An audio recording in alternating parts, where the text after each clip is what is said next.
should hopefully be live here. There we go. Let me get everything set up. Welcome on in, everybody. Welcome, welcome. We are back at it again with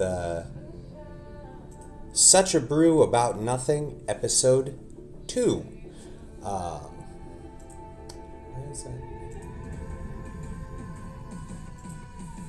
Why can't I pin that? There we go. Okay.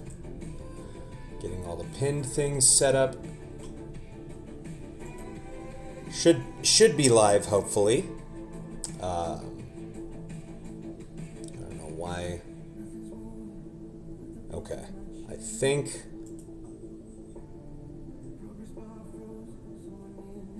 looks like we're good. I think we're okay. Let me see. Okay. Cool. What's going on, everybody? If you're new to the channel, my name is Triune, or Tri for short. Preferred pronouns they, them, but any and all are acceptable. Welcome to Such a Brew About Nothing, our Magic the Gathering podcast, where we talk about commander decks and other, decks that I've built and things, other brews. It's a lot of fun. It's more of a, hang around and yap, and I go over Magic cards. Just as a heads up, we do have ads incoming in about 3.5 minutes.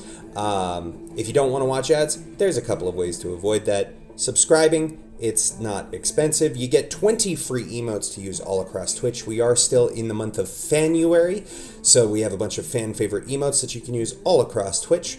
In addition, if you are already subscribed and you want to help a homie not watch an ad, then you can gift subs. It's a great way to give back to the community. Maybe you were gifted a sub in the last big sub bomb that we had and you want to pay it forward. It's a great way to just help somebody else out. In addition, if you have Amazon Prime, you can get a free subscription to a channel of your choice with Twitch Prime every month. Why not consider this one? I think it's pretty good, but I'm also pretty biased. In addition to all those, Twitch Turbo is a great way to not have to watch ads. It's like $13 a month, and it lets you watch ad-free across all of Twitch, which is a pretty good deal. Because I know that, if you have a lot of friends that you're a fan of, can't sub to everybody, or you'd never have money again. But it's a great way to watch ad-free, and then Twitch pays the streamer the same amount as if a tier 1 sub was watching during a scheduled ad break. In addition to all of those, I understand the economy is bad. You can also support the channel in the form of bits. It's a great way to toss a coin to your streamer and say, hey, I like what you do, without breaking the bank. Want to stress, though, any and all financial compensation is always appreciated, utmost appreciated, but never required. Just the fact that you're here is always more than enough for me. All right, we are through the promo. We got about 2 minutes left until the ad break starts. Just want to remind everyone in chat that you can find the deck lists for the 2 decks we're going to talk about today in the pinned message in chat. Right there at the top of chat, you will see we've got the deck lists pinned there for you. That will take you to our Archidect pages where we have uploaded the entire deck list in their entirety. Also, want to let me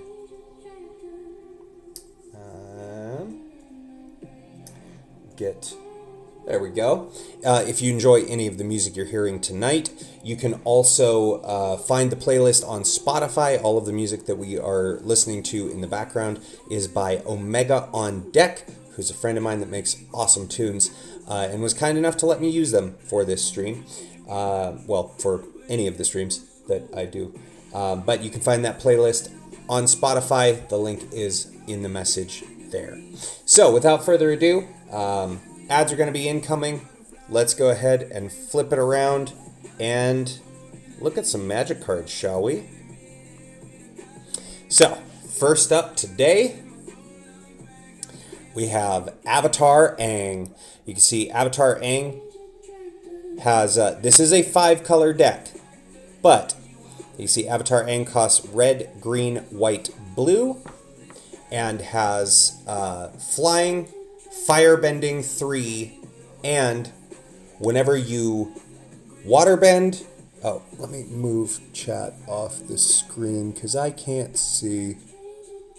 There we go. I have my chat monitor up where I can see chat. I don't need it on my phone. So, when it has flying, firebending 2, human avatar ally, 4/4. And whenever you waterbend, earthbend, firebend, or airbend, draw a card. Then, if you've done all 4 this turn, you get to transform him. What does he transform into? Well, I'm so glad you asked, dear viewer. Transforms into Aang, Master of Elements. Becomes a legendary creature avatar ally, which he was a human avatar ally before. This version, he does lose the human, but this is an ally's deck. So, most of them are humans, but the ally is the more important part. You can see it becomes a 6/6, still with flying, and has spells you cast cost white, blue, black, red, green, or WUBRG less to cast. This is one of the few times they've ever done this where it can reduce the generic costs. So this means any of your single pip 5 CMC or 5 mana value spells become free. And has, at the beginning of each upkeep, you may transform Aang, Master of the Elements. If you do, you gain 4 life, draw 4 cards, put 4 1/1 counters on him, and he deals 4 damage to each opponent. So, at the start of any player's turn, I can flip him back and do all of that. Now, this is a 5-color deck because it is a transforming card, so it does count that black pip on the card as part of its color identity. So this is a full 5-color deck. Now, you will see that the deck does primarily weigh, if you're looking on the Archidect list, you can see the deck does primarily lean into white, red, green, and blue, with a very small, only 7% of the deck being black. But it's still in there for some fun cards, some value things, stuff like that. Moving on into the next card, we have Aang, Swift Savior. Costs 1 white, blue. Legendary creature, human avatar ally. It's a 2/3 with flash and flying. Avatar Aang, not Avatar Aang, that was the last one. When Aang enters, you airbend up to 1 other target creature or spell. Airbend is, of course, you exile the thing, and then it can be recast for 2 generic mana. It's a great way to save something if a board wipe is occurring, or if your opponent has a problematic creature, you can just remove it from the table, and then they have to recast it. Or if you have things that have really good ETBs, it's a great way to be able to put them into exile, which triggers any leaves the battlefield stuff, and lets you recast it to get that ETB again. Also has Waterbend 8, Transform Aang. So when we tap, you either pay 8 mana or tap 8 artifacts or creatures. That's Waterbend. Any combination therein. So you tap 8 of those things, whether lands, creatures, or artifacts, and you transform him into... You see there's the placeholder card. Because these are double-faced cards, I do have little placeholder reminder cards in the deck, so that those can actually be what's shuffled, and these off to the side. Transforms into Aang and Law, Ocean's Fury. Becomes a legendary avatar spirit ally creature. That is a 5/5 with reach and trample. And whenever Aang and Law attack, put a 1/1 counter on each tapped creature you control. So, because this isn't leaving the battlefield, if you're in, say Aang's been around a turn, you can waterbend, then transforms into Aang and Law, then you can attack with them, and the things that you used to waterbend them, which waterbend can be done on an opponent's turn, by the way, it is instant speed, I can then attack, and any of those creatures that I use to waterbend all get one bigger. So, pretty fun card there. Let's move the placeholder, and we move on to Aang at the Crossroads. 2 green, white, blue for a legendary human avatar ally. Again, that ally creature type matters. For a 3/3 with flying, and when Aang enters, look at the top 5 cards of your library. You may put a creature card with mana value, is that 3 or less? 4 or less. Excuse me, I need to put my glasses on, one sec. Some of this text do be kind of small.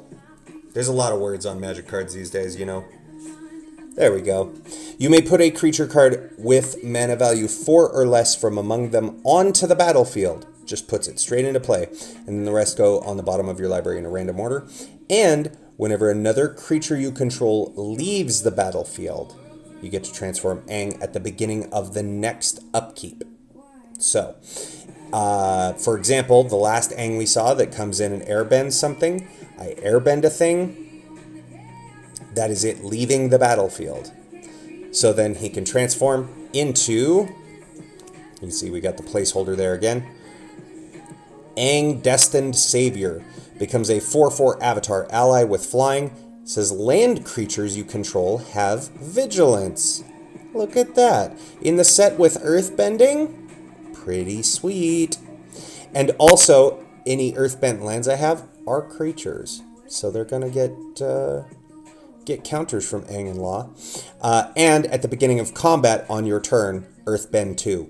So earthbend is a keyword that says you put N counters, so in this case 2, +1/+1 counters on target land you control. If it's not already a creature, it becomes a 0/0 elemental that also has, if this land or if this creature dies or is exiled, you get to return it to the battlefield tapped under its owner's control.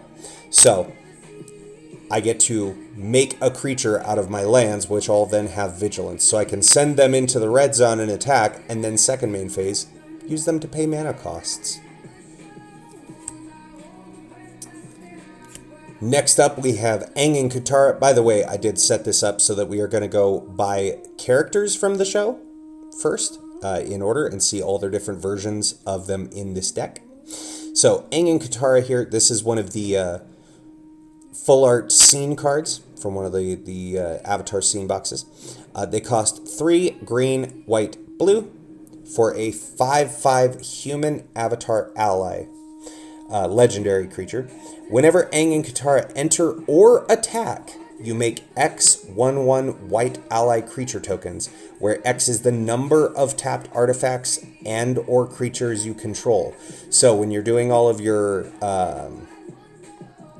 waterbending, or if you're swinging out with a bunch of creatures, you're then going to make that many white allies. So, great way to fill up your board with more stuff. Next we have Katara Water Tribe's Hope. So, Katara here is 2 white, blue, blue for a 3/3 legendary human warrior ally, which you will see another little bit of a sub-theme with warriors in this deck. Has vigilance, and when Katara enters, create a 1/1 white ally creature token. So enters, makes an additional body. So you're actually getting 4 power and toughness worth of creatures for your 5 mana there. And has Waterbend X. Creatures you control have base power and toughness XX until end of turn. X can't be 0, so you can't just use it to blow up all your stuff. But you activate only during your turn. So this is a great way to, if you have a bunch of 1/1 counters on things or a bunch of earth-bent lands, you can then spend mana or tap any creatures, artifacts, what have you, to then make their base power and toughness whatever you're waterbending for.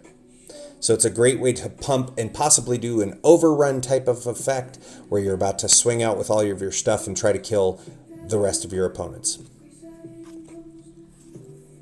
Next we have Katara the Fearless. Green, white, blue for a 3/3 legendary human warrior ally. Again, we have that warrior type. If a triggered ability of an ally you control triggers, that ability triggers an additional time. So, the Aang that enters and earthbends, or airbends, I get to airbend twice. The Aang that lets me earthbend 2 at the start of combat triggers twice. Our commander, Avatar Aang, who has firebending 2, that is a triggered ability. So I firebend 4, which we didn't talk about firebend. Firebend N is when this creature attacks, you get to make N red mana that is spendable during combat. So it's usable for combat tricks, things like that, or any kind of mana sink ability that you may have. This means all that firebending is double triggering, all of my earthbending, all my airbending, any of those ally sources are happening twice, which is very good. And especially on Avatar Aang, when he says, hey, did you do one of the bending things? Draw a card. So on those double triggers, I'm drawing a card, except that is a triggered ability. So it triggers an additional time. So I'm doing the bending thing twice and drawing twice on each trigger of that. So every time I do a bending thing with Aang in play, I'm drawing 4 cards, which is very, very good.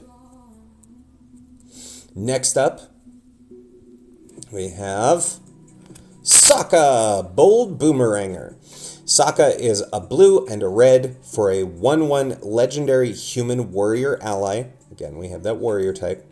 When Sokka enters, discard up to 2 cards, then draw that many cards. So it's a great way to filter through. Maybe you have, too many lands in hand and you want to draw spells. Maybe you just really need to get a land and you're willing to bin something that isn't as useful.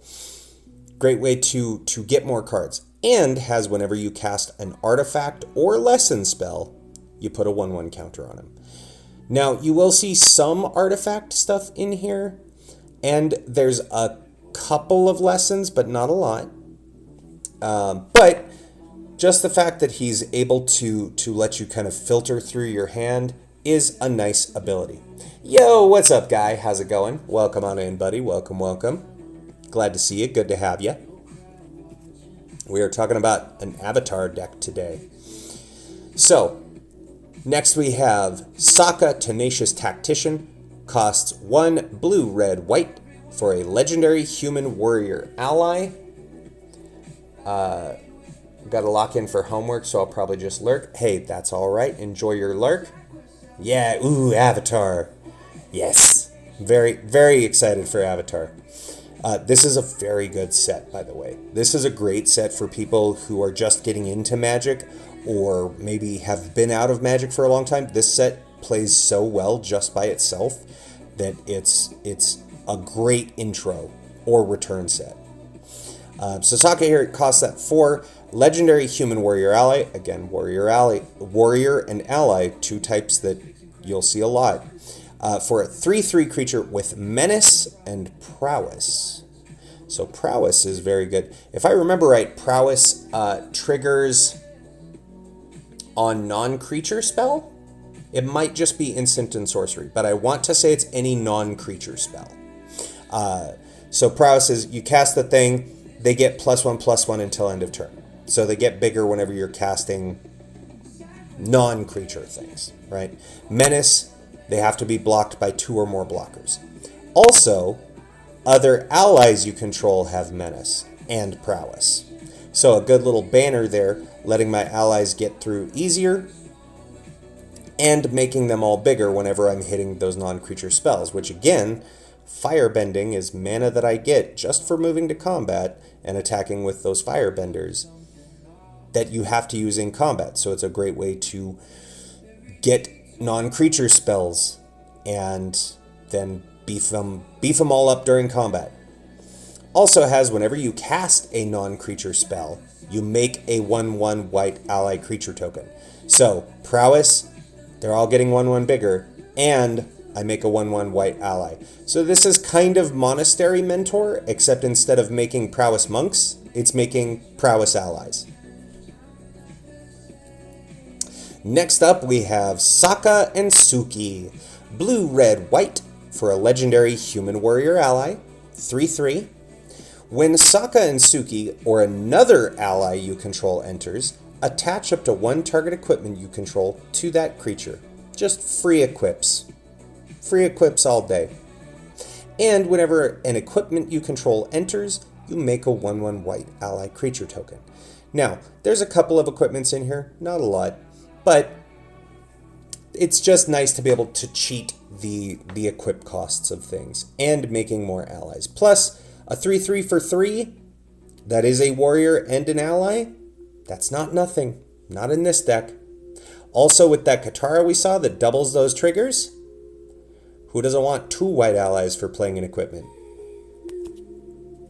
Next up, we have Suki, Kyoshi Warrior.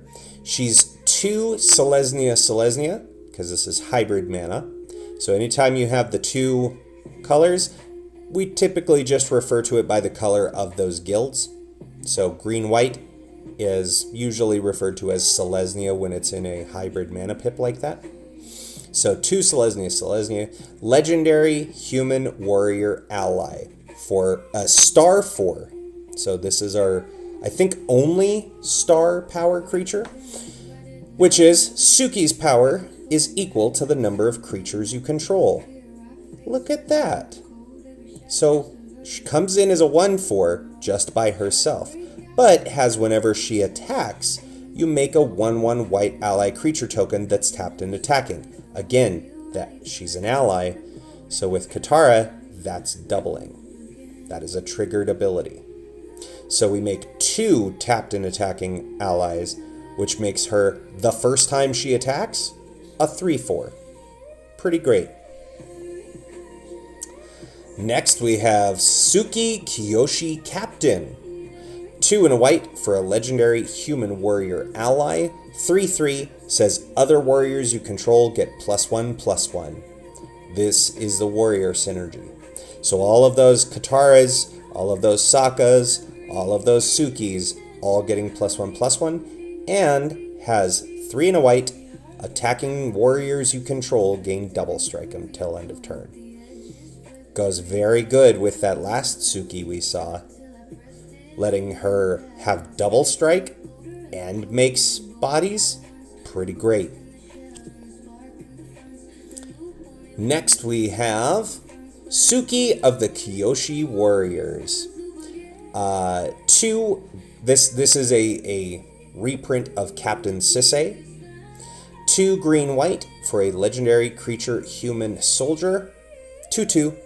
But has tap, search your library for a legendary card. Reveal that card, put it in your hand, then shuffle.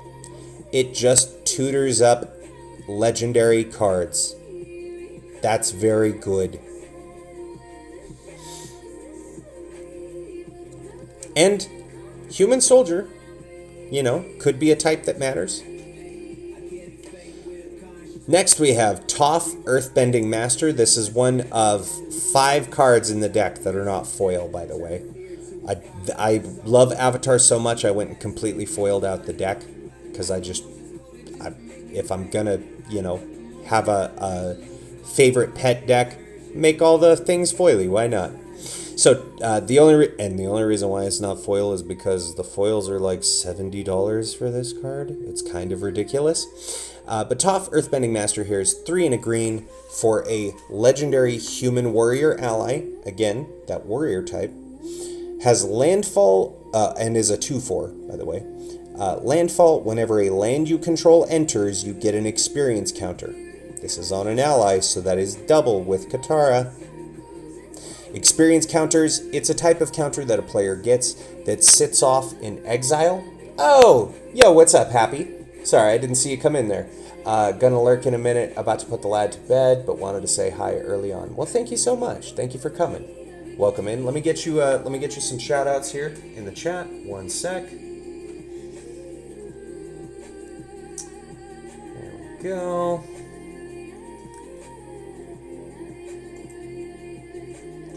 There we are. And then get the chat command shout out. There we go. Shout out to Happy Boy Games, by the way. There we go. So, landfall, we're getting experience counters. Now, experience counters don't do anything on their own. It's other things that care about experience counters. So, you can see here, whenever you attack Earthbend X, where X is the number of experience counters you have. So, again, triggered ability. So that's going to double with Katara out.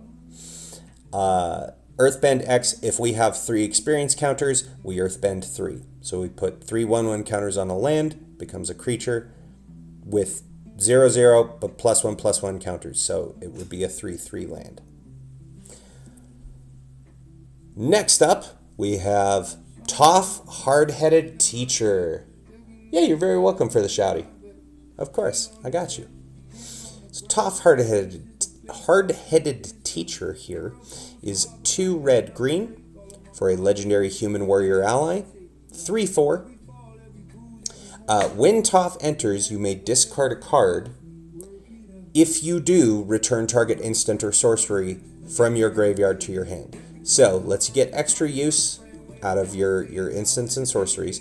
But, here's the more important part. Whenever you cast a spell, Earthbend 1.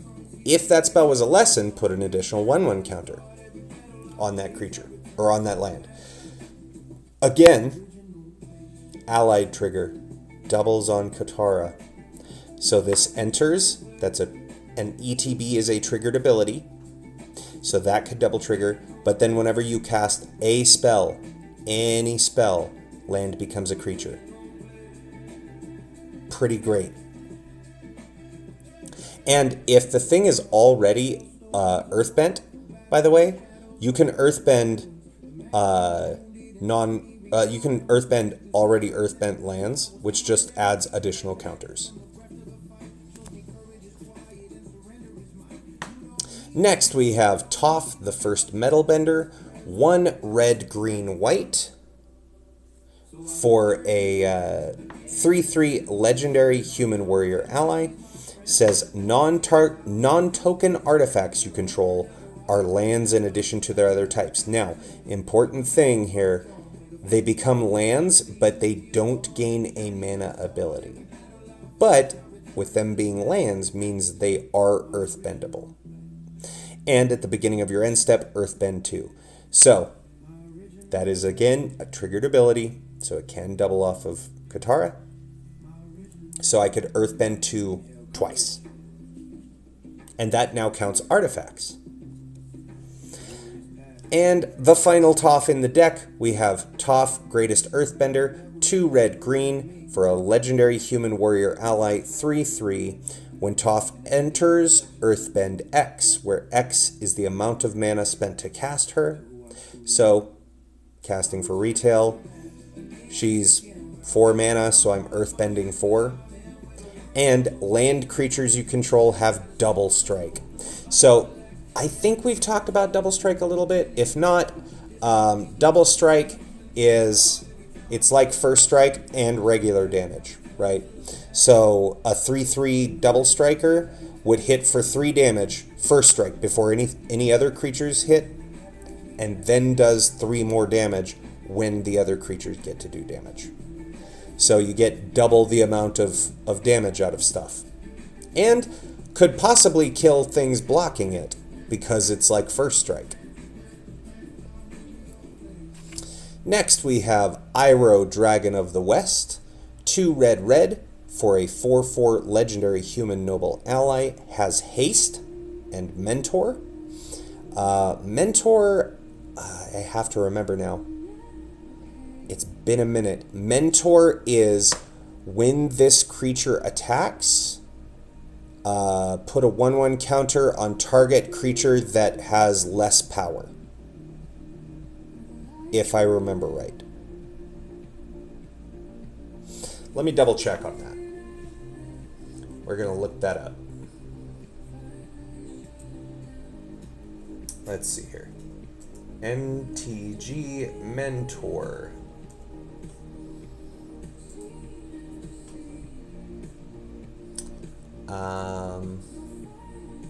Okay, yes, when this creature attacks, put a 1/1 counter on target attacking creature with lesser power.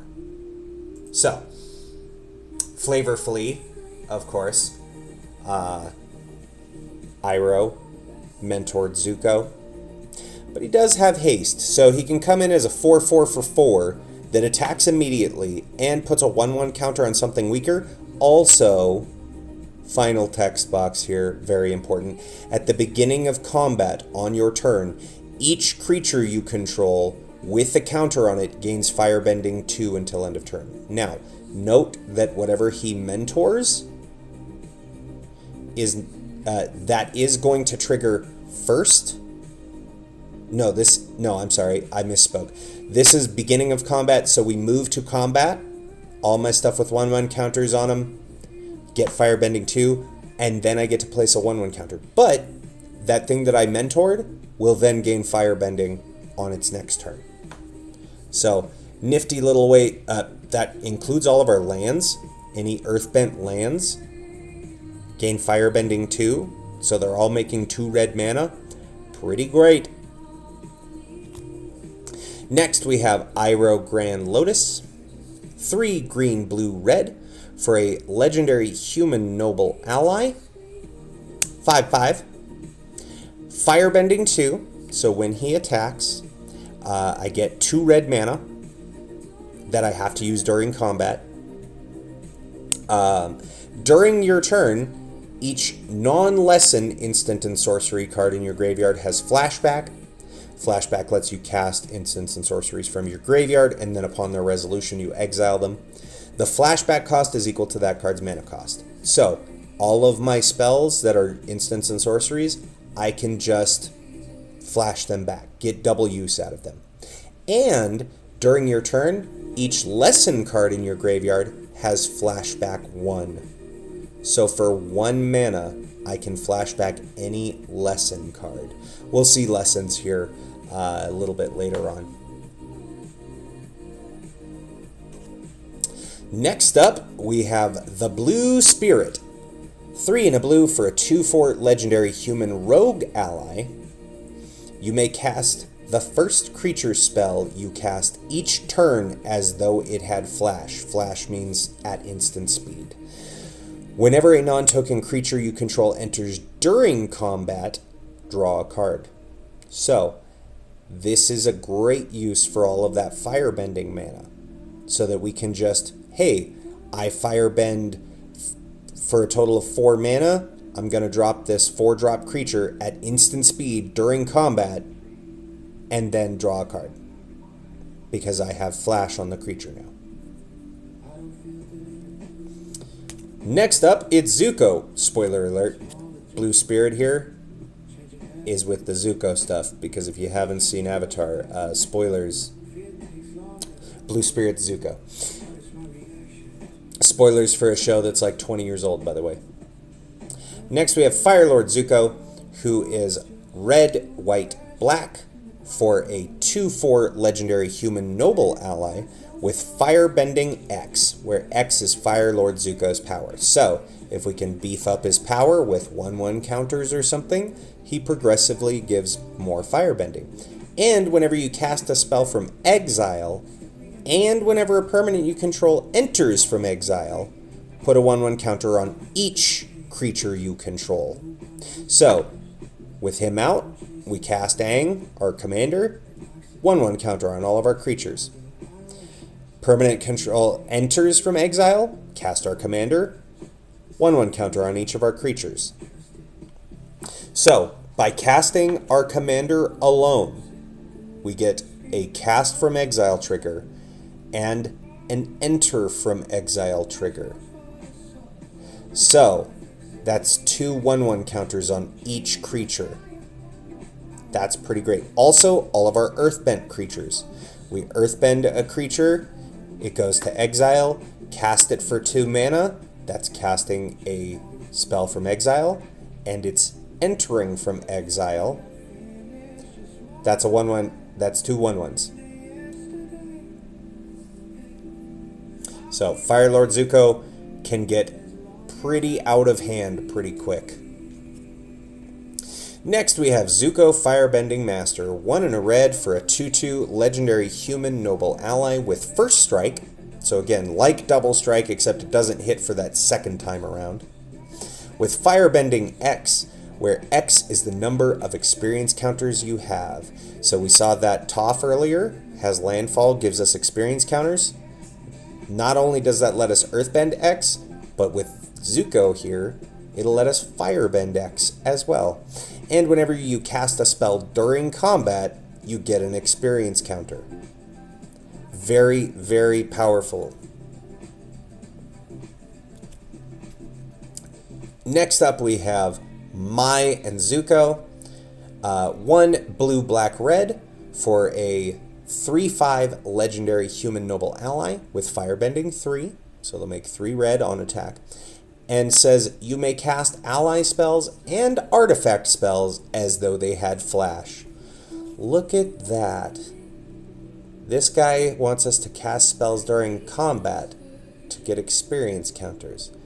This one gives all of our allies flash, which, by the way, pretty much, if you haven't noticed, just about every creature in the deck is an ally. At least an ally.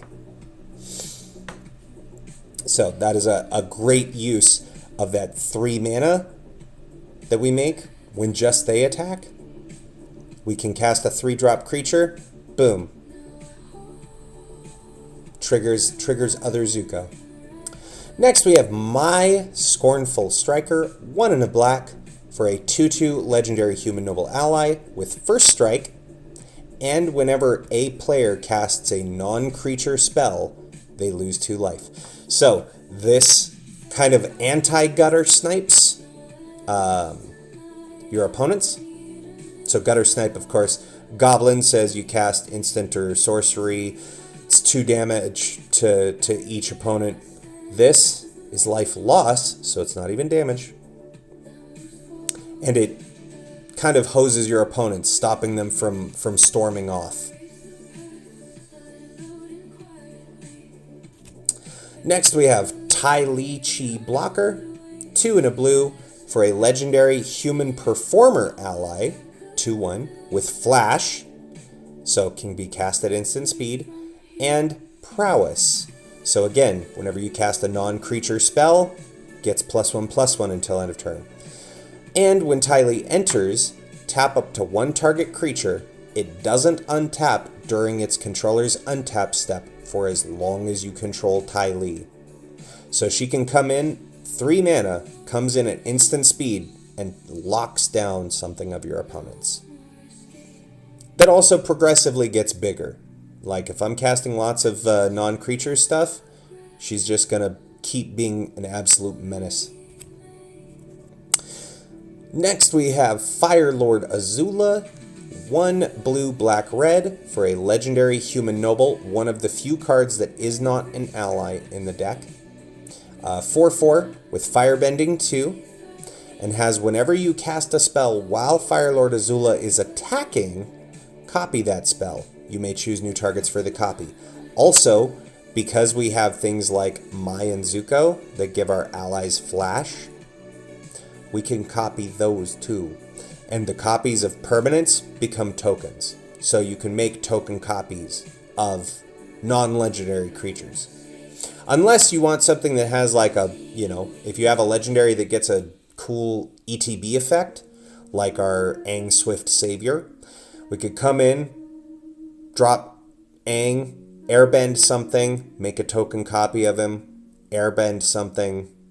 There you go. Next we have Ozai the Phoenix King. The man, the myth, the menace. 2 black, black, red, red for a legendary human noble. Again, one of the only ones that isn't an ally.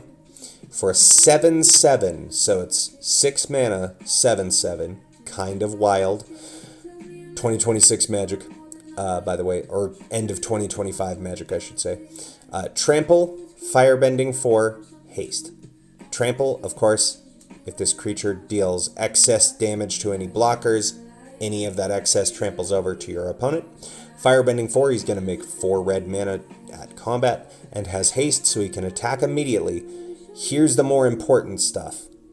If you would lose unspent mana, that mana becomes red instead. So it just stays. So anytime we tap lands for mana, normally when you move to a new phase, that mana goes away. Any of this firebending mana, if we don't spend it during combat, it goes away. This means it stays in our pool. It just stays forever. Now it does become red, but you'll find out why having lots of red mana soon enough can be detrimental to our opponents. Also, Ozai has flying and indestructible as long as you have 6 or more unspent mana.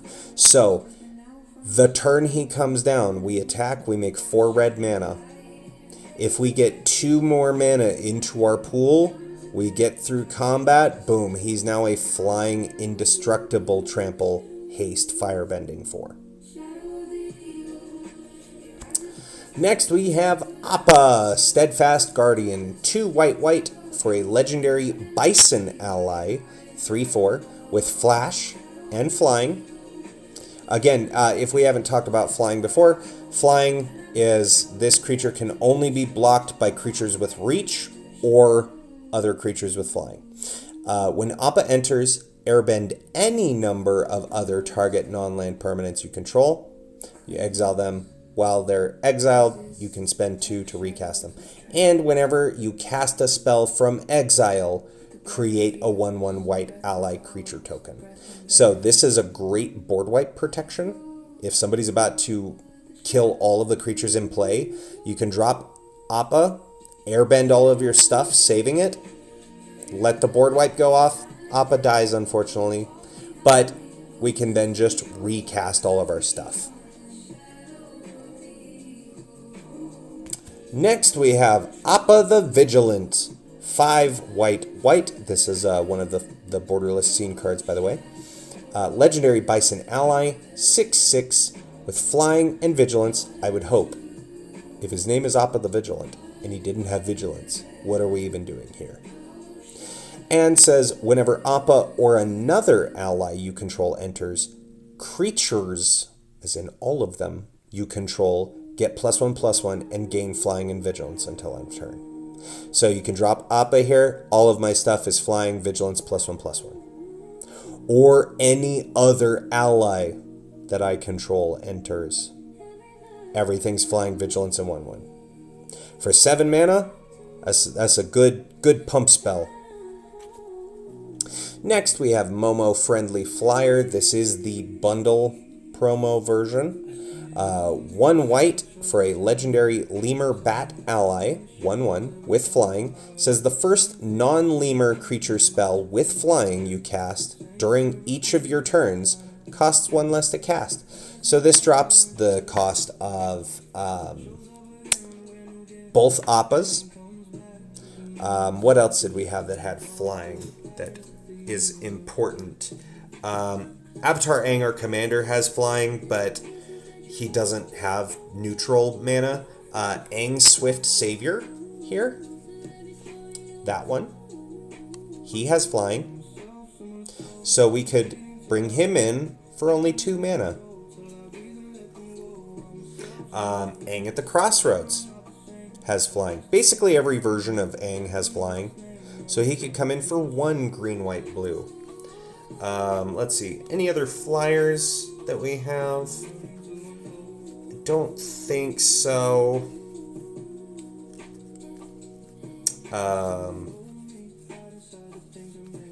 Nope.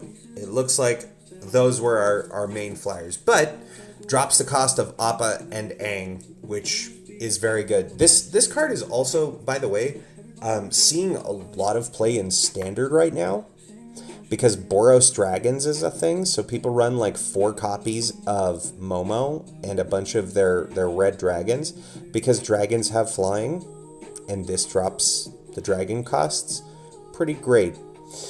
In addition, has whenever another creature you control with flying enters, Momo gets +1/+1 until end of turn. Remember, again, this is an ally, so that can double trigger if Katara's out. Same with both of the Appas. They're both allies. So I could, if I cast Appa, I can airbend. There we go. Airbend any number of other target non-land permanents you control. I could do that twice if need be, if I want to, like, if I have things that care about when I airbend things. Also, casting spells from exile, this would double trigger, getting us 2 white ally creature tokens. And then this Appa, it would be +2/+2 flying and vigilance. So, lots of great ally synergies. Katara, kind of a secret backup, commander for this. Next up, we have Hakoda Selfless Commander, 3 and a white for a legendary human warrior ally. We see that warrior type again. 3/5 with vigilance, says you may look at the top card of your library anytime.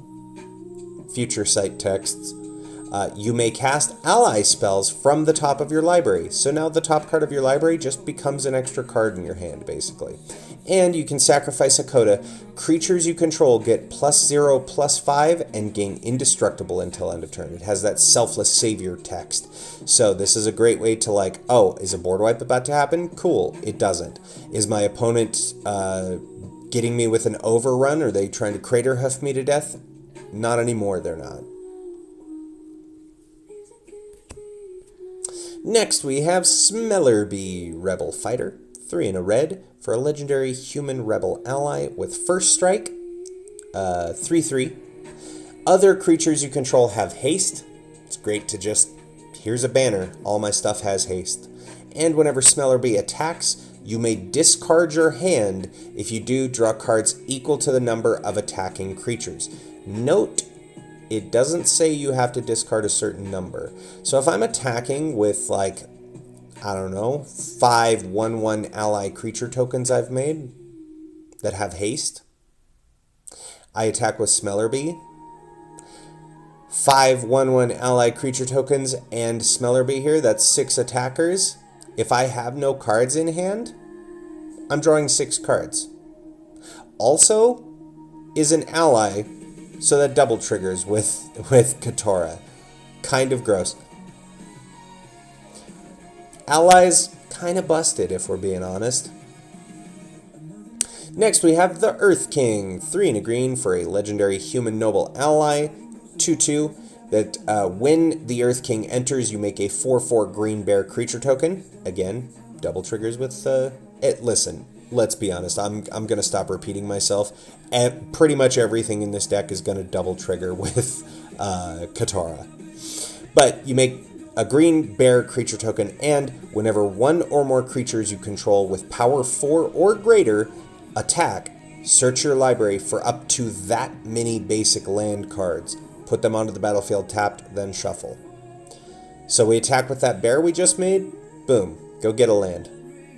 Put it into play tapped. Are you earthbending a bunch of your lands? Are they 4/4s?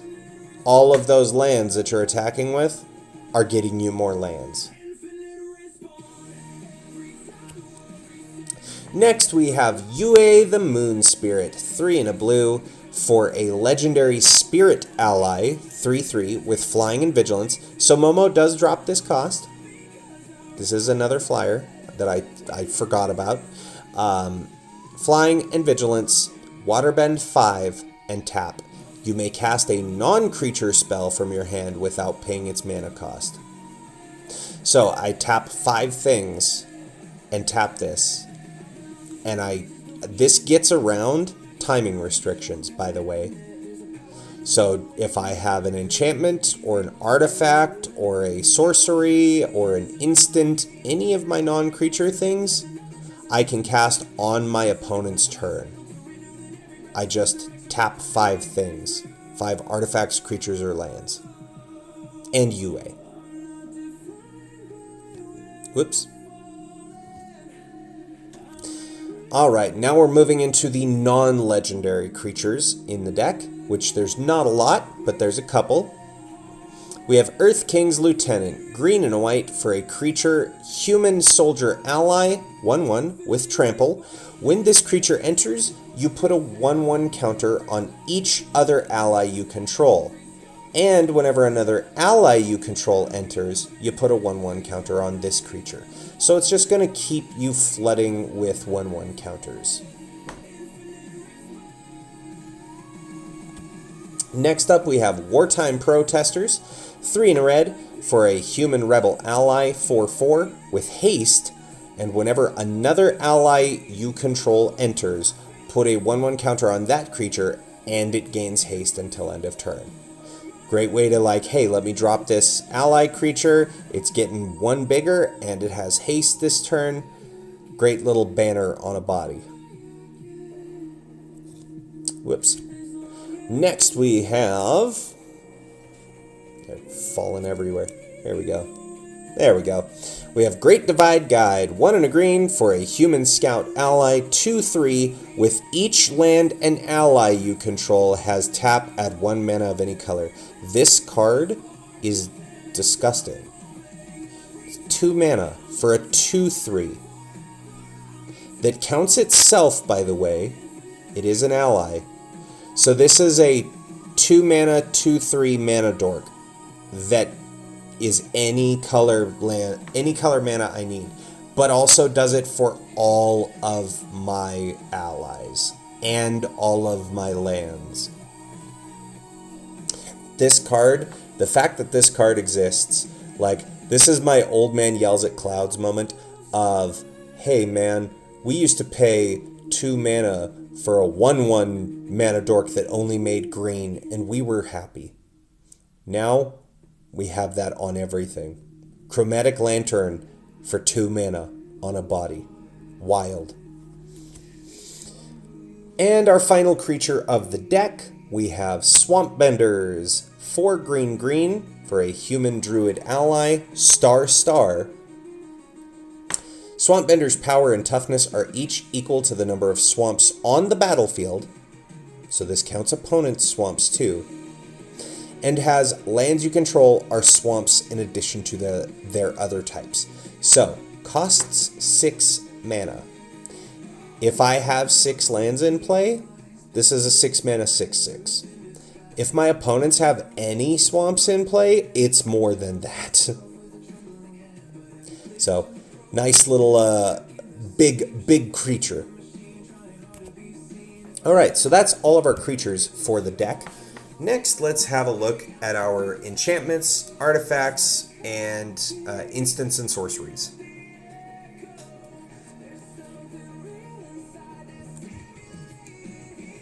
Okay, let me get that situated there. There we go.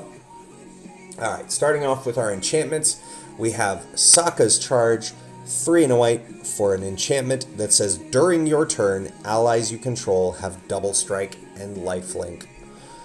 Lifelink, if we haven't spoken about it before, is anytime the creature deals damage, you gain that much life. But they all have double strike. So, I'm gaining twice that much life? Wild. For 4 mana. Crazy banner. Next we have Warstorm Surge. This is the source material bonus sheet card. Did I bump my... There we go. We're going to move the cards a little bit. There we go. Warstorm Surge, 5 and a red for an enchantment, says whenever a creature you control enters, it deals damage equal to its power to any target. Now, I might be wrong here, friends, but I doubt it. Where's UA? Yep, UA says you may cast Waterbend 5 and tap. You may cast a non-creature spell from your hand for free. So, at instant speed, on an opponent's turn, I could use UA's ability and bring out Warstorm Surge. That's just nuts. It's just nuts. Because it's all of the things deal damage equal to their power. That Swamp Benders we just saw, remember, comes down as a 6/6.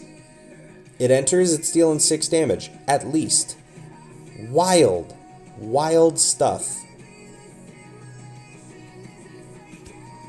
Next we have Bloodbender's Rise. This is the source material version of Bloodchief's Ascension. It is 1 black for an enchantment that says at the beginning of each end step, if an opponent lost 2 or more life this turn, you may put a quest counter on this enchantment. Whenever a card is put into an opponent's graveyard from anywhere, so any instants and sorceries, any creatures, anything like that. So, as long as an opponent lost 2 or more life on a turn, any of my opponents, did you lose 2 or more life? I get a quest counter. Did anything hit your graveyard? If this has 3 or more quest counters on it, you may have that player lose 2 life. If you do, you gain 2 life. So, if I get 3 turns of an opponent losing 2 or more life, this is online. Doesn't have to be 3 of my turns, by the way. If I make an opponent lose 2 life, and then one of my opponents makes another opponent lose 2 life, and then another opponent makes the previous opponent lose 2 life, this is online. Now it says, did anything go to your graveyard? Cool. Drain the table, drain that player for 2, and I gain 2. You remember My? That says, hey, if you cast a non-creature spell, you lose 2 life. My goes great. This card is in here because of My, Scornful Striker.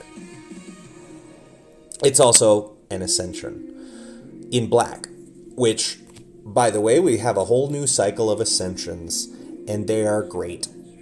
I like all of them. Here we have Airbender Ascension, 1 and a white for an enchantment that says, when this enchantment enters, airbend up to 1 target creature. Remember, airbend, whoops. We can target opponent's stuff. We can target our stuff. We can airbend any creature, right? And whenever a creature you control enters, put a quest counter on this enchantment. Counts tokens, by the way.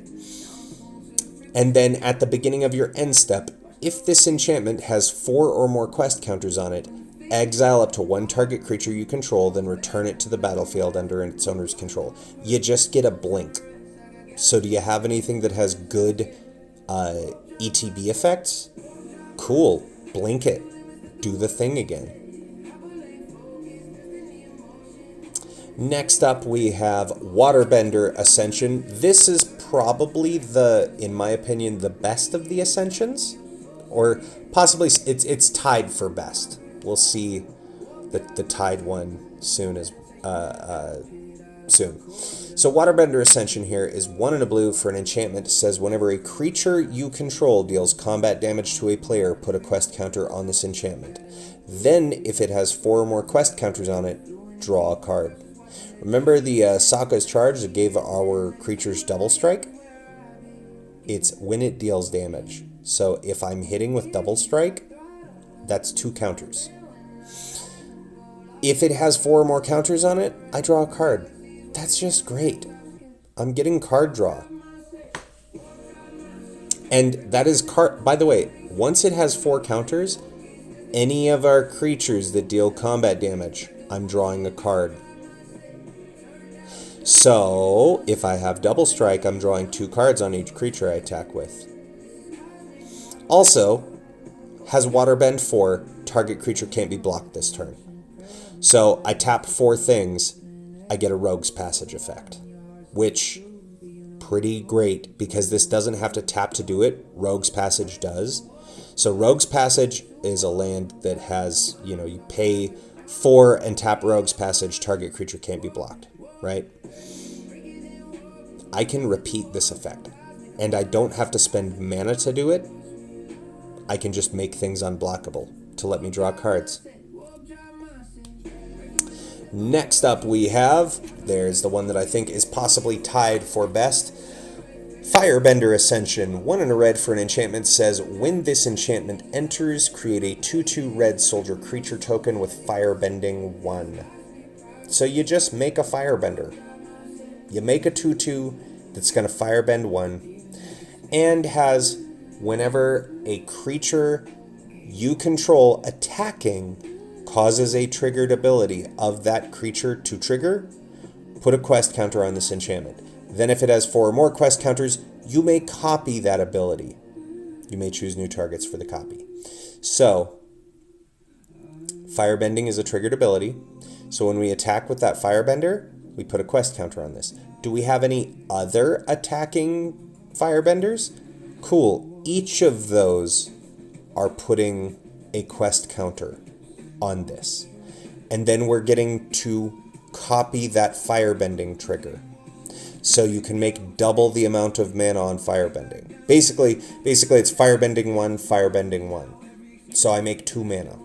But because it is Firebending, that means it's drawing cards with Aang. Pretty great.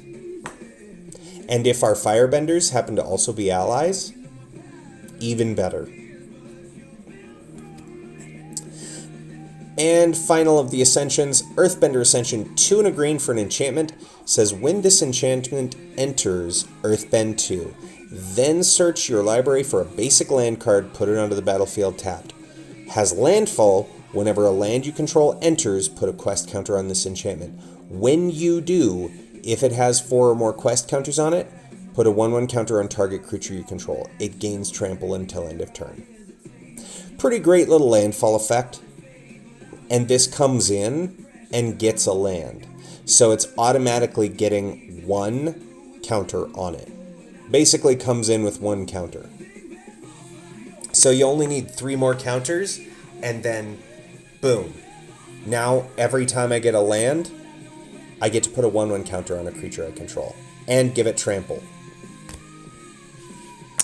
Next we have Team Avatar. 2 and a white for an enchantment, says whenever a creature you control attacks alone, it gets +X until end of turn, where X is the number of creatures you control. So they've done effects like this before. There was, I cannot remember the name of it, but there was another enchantment that did a similar thing. So as long as I'm attacking 1 creature, it's going to get big if I have a board full of stuff. Also important, has effectively, this is channel. We've seen a keyword like this before. So 2 and a white, discard this card. It deals damage equal to the number of creatures you control to target creature. So this is also removal.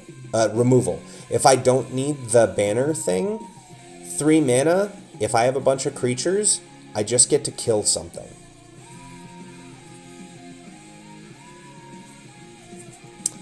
Next we have one of my new favorite enchantments, Tale of Katara and Toph. 2 and a green for an enchantment, says creatures you control have whenever this creature becomes tapped for the first time during each of your turns, put a 1/1 counter on it. All of my Earthbent lands, if I'm tapping them for mana or attacking with them, they're getting another counter. Any creature I have taps gets a 1/1 counter. This card is bonkers in 1/1 counter strategies. If you're in green and doing 1/1 counter stuff, you should run this card. This should be running in every green 1/1 counter deck. Next we have Tectonic Split. 4 green for an enchantment. A lot of people sleep on this, by the way. Says, as an additional cost to cast this spell, sacrifice half the lands you control rounded up. People look at this and they go, but it blows up half my lands. Except it has hexproof, so it can't be targeted by any spells or abilities my opponents control. And has lands you control have tap at 3 mana of any 1 color. So even at base, right, I pay 4 green. I pay 6 mana if I only have 6 lands. I'm sacrificing 3 of those lands. The 3 lands that I have left are making 9 mana. That's wild. Plus, what a lot of people miss about this card is in the Earthbend set. Remember, Earthbend says you put counters on a land, becomes a creature. If it dies or is exiled, you return it tapped. So if I have a bunch of Earthbent lands and I sacrifice half of them, if I only sacrifice the Earthbent ones, they're coming back. The amount of mana ramp that this card can do is insane. It turns all of your lands into Lotus Fields. Next, we have Crystalline Armor, 3 and a green for an enchantment aura. Enchanted creature gets +1/+1 for each land you control and has trample. That's just good. That's just good aura. 4 mana, something's big. I mean, if I don't have any mana rocks, right? I have 4 lands. This comes in, makes a creature +4/+4 and trample. Great card to drop on an Aang who has flying. So even if my opponent does have flying or reach blockers, I'm trampling over with commander damage. Next we have, one of my favorite arts from the bonus sheet. It's 1 of 2. This is Imprisoned in the Moon. 2 and a blue for an enchantment aura. Says enchant creature, land, or planeswalker. So it can do any of those 3. An enchanted permanent becomes a colorless land with tap, add 1 colorless, and loses all other card types and abilities. This deadlocks people's commanders. It just turns your commander into a land. Oh, you have a problematic planeswalker? It's a land. Oh, you have a really good land? Oh, it's just a colorless land now. Great Staxy Prison Piece. Great way to remove a problematic thing from play. However, one thing a lot of people also miss though, like, I could effectively put this on something of mine, and because it's a land, I can earthbend it, and then if something happens to it, it just comes back. It's pretty great. Okay, here it is. Here's the card. Here's the reason why firebending is nuttier than a squirrel turd. Okay?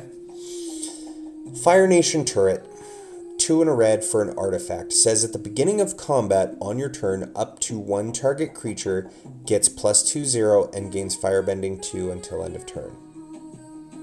So this is a triggered combat ability. So when we look at Firebender Ascension, right? Firebender's Ascension. Oh no, that's creature attacking. But it does help with the firebend part. So whenever a creature you control attacking causes a triggered ability, you put a quest counter on it. Then if this has 4 more quest counters, you may copy that ability, right? This is giving a target creature +2/0 and firebending 2. So that's going to make 4 mana if we have Airbender or Firebender Ascension online. Now, why do I want so much red mana? Triune, why are you so hyped on firebending? Well, it's because of the rest of the text on this, friends. For 1 red mana, I can put a charge counter on this artifact. So all of my firebending mana, I can pump into charge counters on this. Well, that's not good on its own. We continue on and remove 50 charge counters from this artifact. It deals 50 damage to any target. Do we have a problematic creature? Have I been pumping all of my firebending mana into this? Do I have Ozai out that says, oh, hey, you don't lose mana that's unspent, it just becomes red. I'm just keeping this all in my pool, and now at any point I can just dump it all into the turret and remove the charge counters from the turret.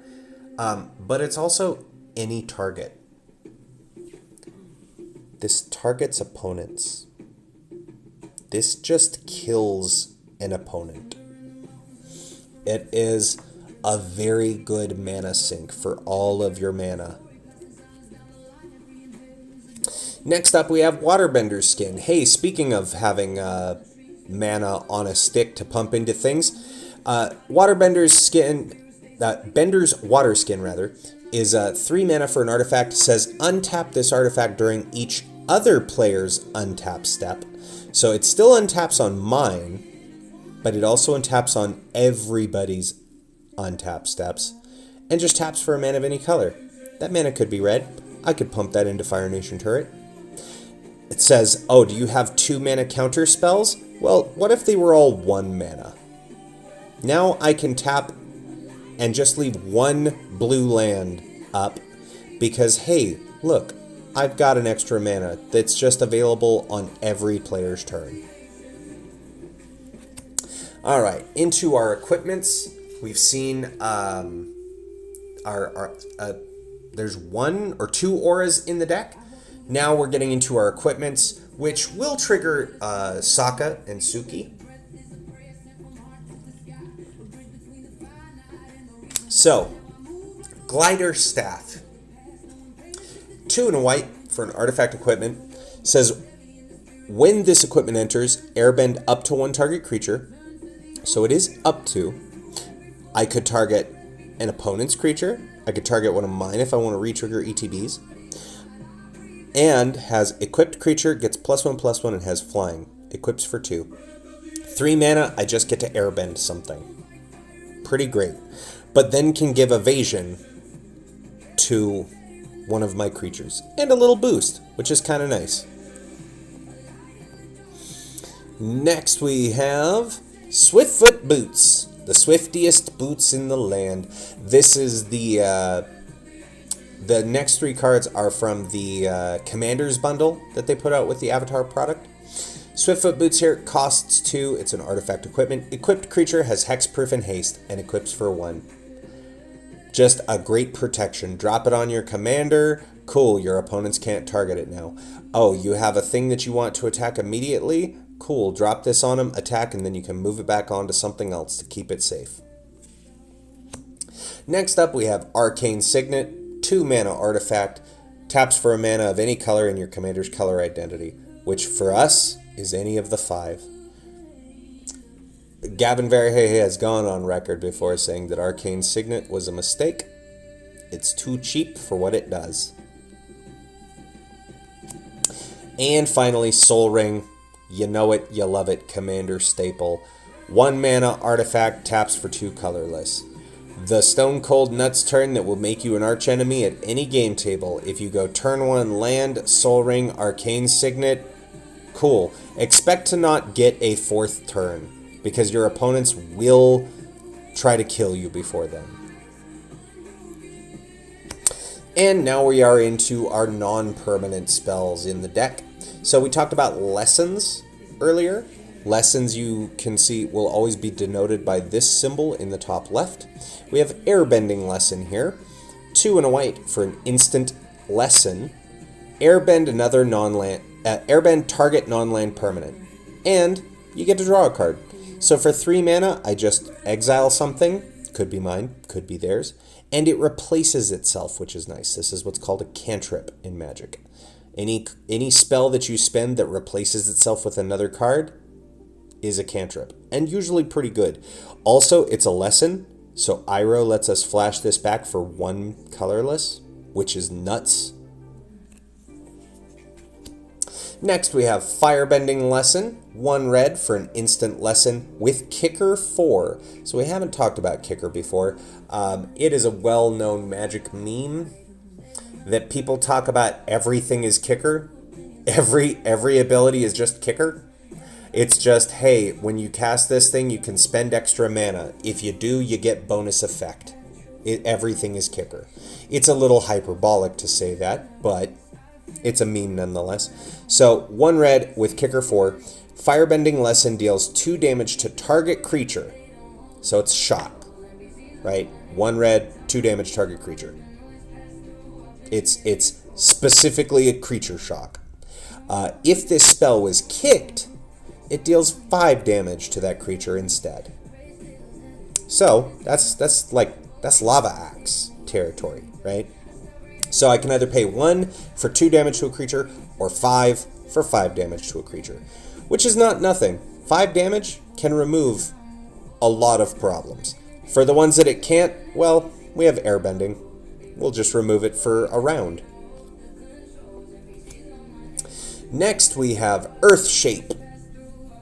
2 and a white for an instant. You can see this is the one of the borderless scene ones again. 2 and a white, instant, Earthbend 3. Then each creature you control with power less than or equal to that land's power gains hexproof and indestructible until end of turn. And you gain hexproof until end of turn. So this kind of does a Teferi's protection effect, right? It goes, oh, do you have a bunch of 3 or less power creatures? Cool, they're all hexproof and indestructible, so that board wipe that's about to hit, all of my stuff is safe. Also, oh, you were about to Torment of Hailfire me and make me sacrifice a bunch of things. What if instead I had hexproof? So I'm just not gonna.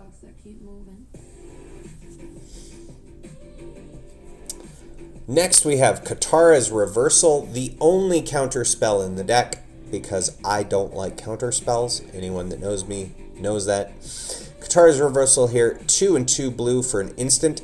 Counter up to 4 target spells and or abilities. This will also, it's not just a counter spell, it's also a stifle. And untap up to 4 target artifacts and or creatures. So, if I'm doing waterbend stuff, like with UA, cool, I'm gonna untap Soul Ring, and I'm gonna untap UA, and I'm gonna untap 2 other things, and now I have UA online again on my opponent's turn. Also, counter your 4 things. It is up to as well, which is nice. Next we have the Last Agni Kai. 1 in a red for an instant, says target creature you control fights target creature an opponent controls. Fighting is my creature deals damage equal to its power to your creature and vice versa. They fight, right? If that creature, if the creature an opponent controls is dealt excess damage this way, add that much red mana. So I have my 5/5 attack your 1/1. I dealt 4 excess damage. I make 4 red mana. Also, until end of turn, you don't lose unspent red mana as steps and phases end.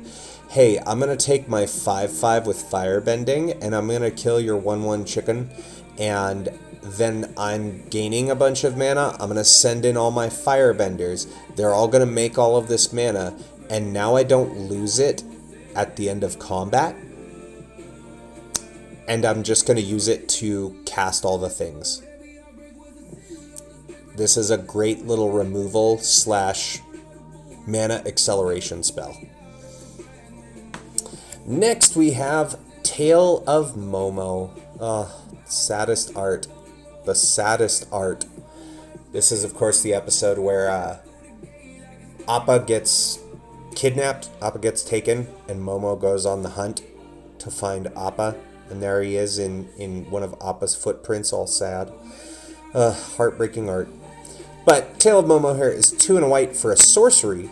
The spell costs 2 less to cast if a creature left the battlefield under your control this turn. So if I airbend something, it's 1 white mana.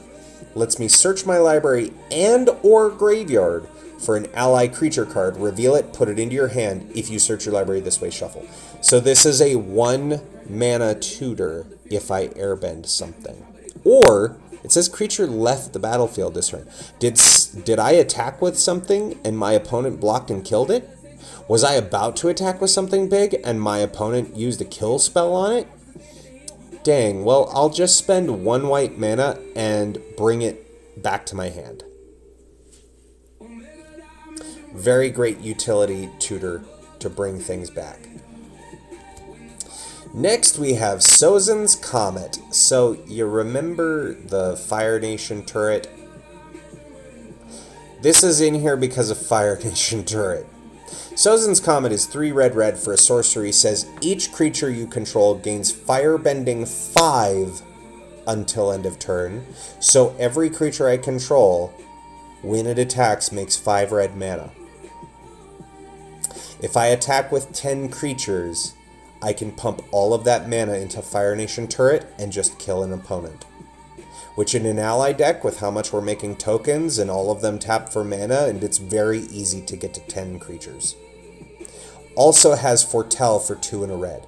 So Foretell is you spend 2 generic mana, you foretell this card, it goes into exile, and then on a future turn, you can cast it for its foretell cost. So basically, instead of spending 5, I can spend 2 now and 3 next turn, and I've got it online. It's layaway for big spells. Next, we have Momo's Heist. This is, again, one of those borderless scene cards. Momo's Heist is 2 and a red for a sorcery. Says gain control of target artifact. So we've seen cards like Act of Treason before, which take creatures. This one specifically takes an artifact. You do untap it, it gains haste, but here's my favorite part. At the beginning of the next end step, sacrifice it. So I take your Soul Ring, or I take your Blightsteel Colossus, or whatever the big problem artifact is, it's mine for this turn, and then it goes away. It's a great way to just remove a problematic artifact, but get some use out of it for yourself. Next we have Uncle's Musings, 2 green for a sorcery with Converge. Return up to X permanent cards from your graveyard to your hand, where X is the number of colors of mana spent to cast this spell. And then you exile Uncle's Musings. So, we're in 5 color. This is 2 green. If I spend, say, green, red, and a blue, 2 green, red, and a blue, I'm getting 3 permanents from my graveyard to hand for 4 mana. That is a great return of value. So great way to get back things that maybe your opponents have destroyed. Did they kill your Katara? Cool, it came back. Next we have Waterbending Lesson, 3 and a blue for a sorcery lesson. Draw 3 cards, then discard a card unless you waterbend 2. Pretty great. Drawing 3 cards for 4 mana, very good. And I only have to discard 1, or I just tap 2 extra things. So basically, I could, in effect, 4 mana, draw 3 cards, tap 2 artifacts, or 2 tokens that I have, or anything of the sort. I tap my Soul Ring to pay for Waterbend 2. Drawing extra cards is always good. And our final spell of the deck, Earthbending Lesson. 3 and a green, sorcery lesson, Earthbend 4. This is just good. It's 4 mana, turns a land into a 4/4 creature. That's great. Oh, I also forgot, Earthbending does give the creature haste. So I could, the land I just played for this turn becomes a creature with haste, so I can use it immediately. I can attack with it this turn. You put 4 1/1 counters on it, and then when it dies or is exiled, you return it tapped. Earthbending is busted. A lot of people are talking about how they think, you know, what is the most powerful bending ability in the set? I would posit Earthbending. Just the fact that I can do a lands matter deck, all of my lands become creatures, and if you do anything to them, well, they're just going to come back again. And that's all of our spells for the deck. Let's have a look at our land base right quick, and a couple of cards in the maybe board, because this is one of the decks that I liked to, I wanted to have, you know, a couple of little swaps, maybe, that everything in the deck is from Avatar, except the maybe board. I wanted to have a couple of cards that, you know, have high synergy, good playability, but maybe weren't in Avatar. So, here we have Abandoned Air Temple. This is a land that enters tapped unless you control a basic land, taps for white, or you can pay 3 and a white and tap to put a 1/1 counter on each creature you control. That's just good. For 5 mana, I get a 1/1 counter on all of my creatures. That's a good land. That can enter untapped if I have a basic. It doesn't even care what kind. You're going to see a whole cycle of these, by the way. Next, we have Agnikella. Enters tapped unless I have a basic. Taps for blue. And I can spend 2 in a blue and tap this to draw a card, then discard a card. Just loot on a stick. That's just great. Next, we have Realm of Ko. Land enters tapped unless I have a basic. Taps for black. 3 in a black. Create a 1/1 colorless spirit creature token with this creature can't block or be blocked by non-spirit creatures. That's a great target for 1/1 counters, by the way. Not enough opponents, very rarely will you find opponents that like just have spirits on access. It's not a commonly seen creature type. Next, we have Fire Nation Palace. This land enters tapped unless you control a basic. Taps for red. 1 in a red.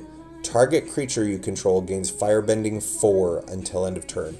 So, for 3 mana, basically, right? Because it costs 2, and I have to tap this land. So I tap 3 lands. One of my creatures is going to make me 4 red mana. That's mana acceleration. That's repeatable. This is very good. This is very, very good. Now, granted, that mana is only usable during combat unless you've cast Last Agnikai or have Ozai in play or have Fire Nation turret where I can just then pump that mana into the turret. Next, we have Ba Sing Se. There is no war here. Do you see a war? I don't see a war. That's because there's no war in Ba Sing Se. This is a land that enters tapped unless you control a basic. Taps for green, and again, repeatable on a stick. 2 and a green tap, Earthbend 2, activate only as a sorcery. For 4 mana, I get a 2/2 creature. One of my lands, now a body. That's just great.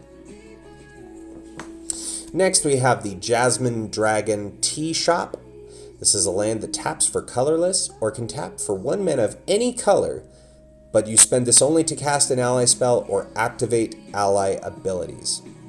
Activate an ability of an ally source. You can also pay 5 and tap, create a 1/1 white ally creature token. So this, for our deck, is basically a command tower. Like, it doesn't cast Ozai and Azula. That's about it. In any of our non-creature stuff. But very good land for a ally-heavy creature deck. Next we have Secret Tunnel! Secret Tunnel! Secret, secret, secret, secret tunnel! Land, cave. This land can't be blocked. We're in an Earthbend deck. How about that? We can just make an unblockable attacker. Taps for colorless, or pay 4 tap. 2 target creatures you control that share a creature type can't be blocked this turn. If only all of our creatures were human and or allies. This is better Rogue's Passage for this deck. Now, here's the thing that somebody did point out to me.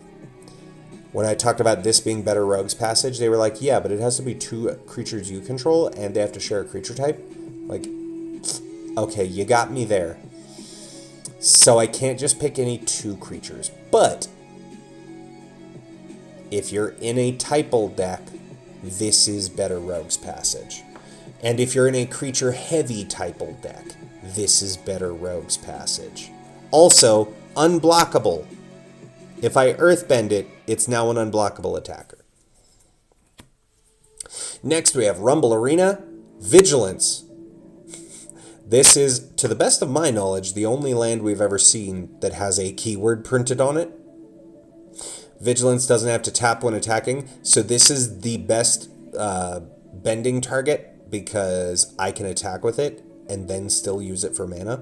When this land enters, you get to scry one. So it enters untapped and doesn't have to tap when it attacks if it's been earthbent. And you get a scry off of it, and it taps for colorless. Or I can spend one and tap to add a mana of any color. Just a great filter land. A great earthbend target, filters to any color I need. Wonderful land.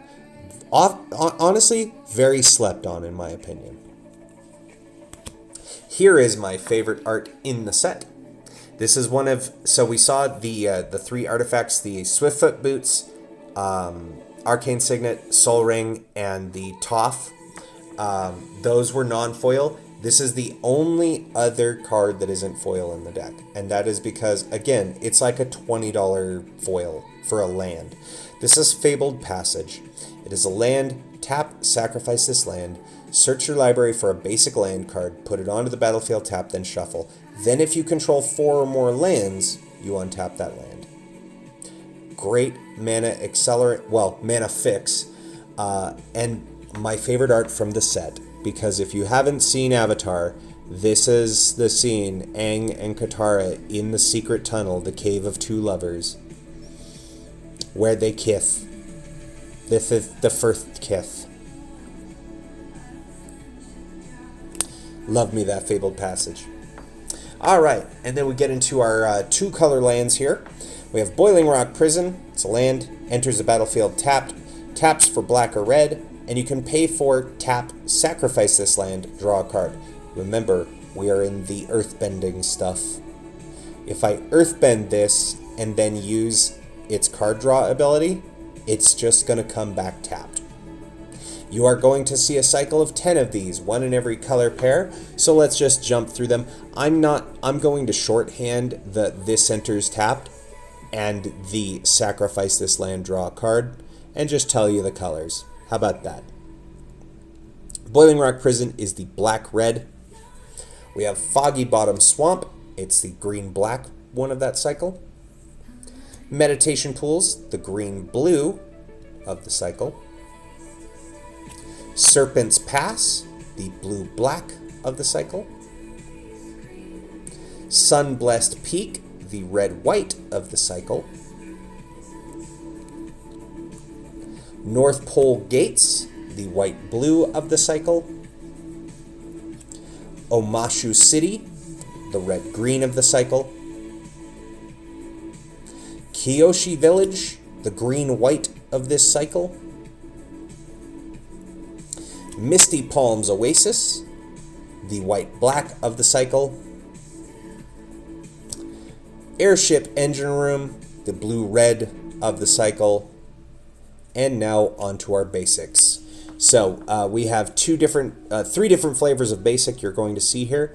All of our basics, we have the Momo lands, which are the standard full art ones, and then you will also see the Appa lands, which were these like special full art lands, and then we have some extra special ones we'll look at in just a moment. So this is the Momo Plains, Appa Plains,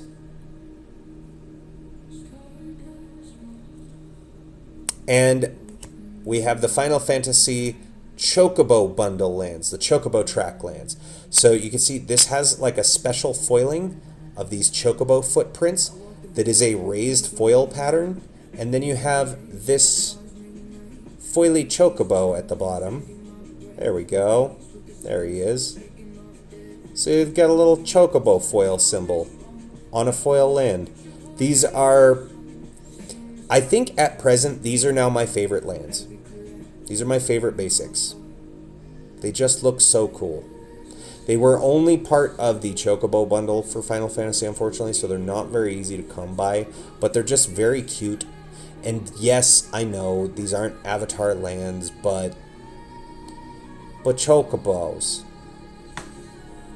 Alright, next we have the Momo Island,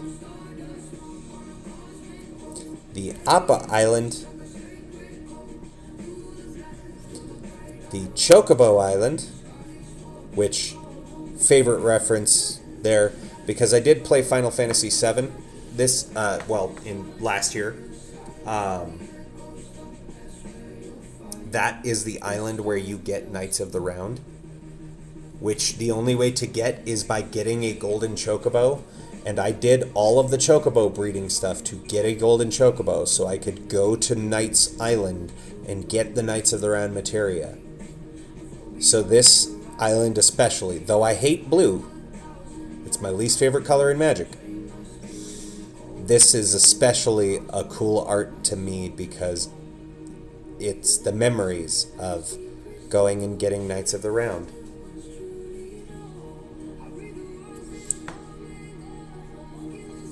Next we have the Momo Swamp and the Appa Swamp and a Chocobo Swamp, which you can see has the 4 boys from Final Fantasy 15 running around on Chocobos. I still need to play 15. I have it. I have it on multiple consoles. Next we have the Momo Mountain. Actually, I think this is the... They call it the Momo Mountain, but I think this is the Cave of Two Lovers in the mountain.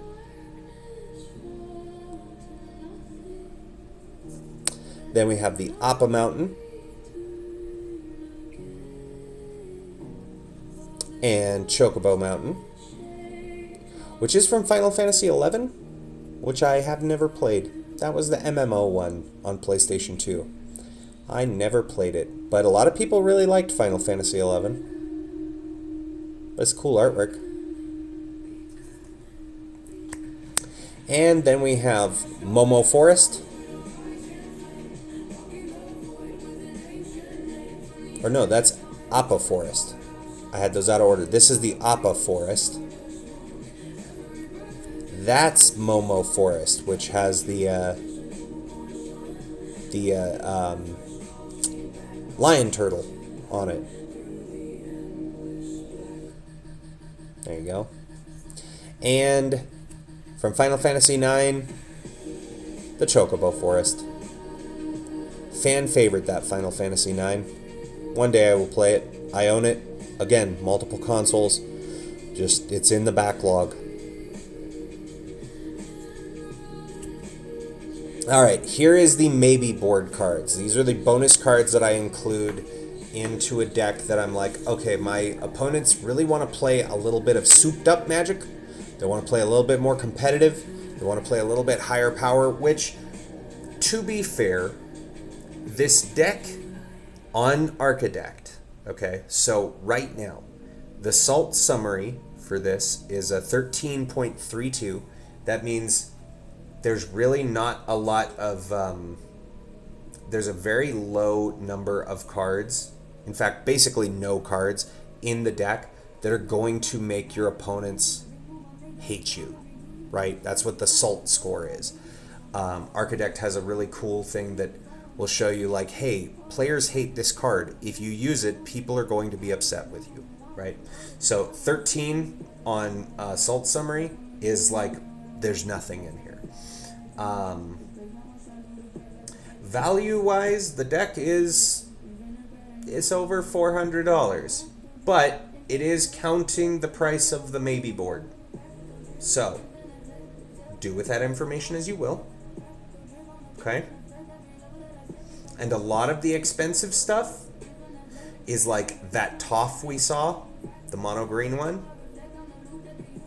and Fabled Passage, right? That's a lot of the money in your deck is coming from the versions of the creatures you're seeing in this deck.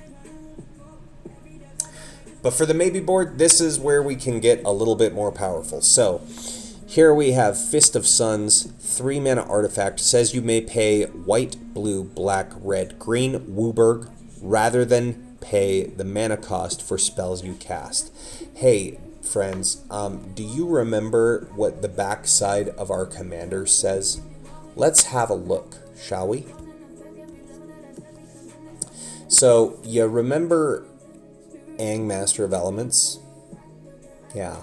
Flying 6/6 there. So we have Avatar Aang, we do the 4 bending things, which he does 1 of them. So as long as we can earthbend, waterbend, and firebend on our turn, we get Avatar Aang, who's going to make everything we cast Wooburg less to cast. This says all of our stuff is Wooburg exactly. These 2 cards together say everything is free. It's free real estate. So that's the first maybe board card. Next up we have Coat of Arms. This is the best typal banner thing that you can do in a deck. This is not in the deck proper, A, because I wanted to keep it all Avatar, but B, so Coat of Arms here is a 5 mana artifact, says each creature gets +1/+1 for each other creature on the battlefield that shares at least 1 creature type with it. This card can be hard to calculate because it is all creatures. It is symmetrical. So say I have 2 human allies. Let's just say they are the only 2 human allies in play, right? This human ally sees another human and ally. Well, it looks at that and says, okay, +1/+1 for that one. The other human ally, the second one, sees the first one and says, okay, +1/+1 for this one. Except that now we have to look at all of the humans. Basically, you look at every creature type in play and go, okay, how many humans are there? 35? Cool. Every human is +34, +34. Now, it is a great game ender, right? Game's got to end. Now, for us, it is more helpful because we are in a kindred ally strategy. So, all of our allies are getting ++ whatever for each other ally we have, and that's tracking on all of them. So, this is a great way to like, hey, drop this and you're going to win the game, potentially. But because you have to look at all of the creature types in play, it can be really hard to calculate. So this wasn't main deck because it's a hard calculate, but also it does do everybody's board. And finally, Berserker's Onslaught. You can see this is the only not artifact card we have, which, by the way, for the arts, if anyone was wondering, these are the, what do they call them? It's the bonus arts from Lost Caverns of Ixalan. Those were the box toppers. So Berserker's Onslaught here, it's an enchantment, costs 3 red. Attacking creatures you control have double strike. It's just good. Like, if we don't have Sokka's Charge in play, hey, cool, we have double strike. If we don't have the creature that's giving our lands double strike, the Toth, well, hey, we've got it here.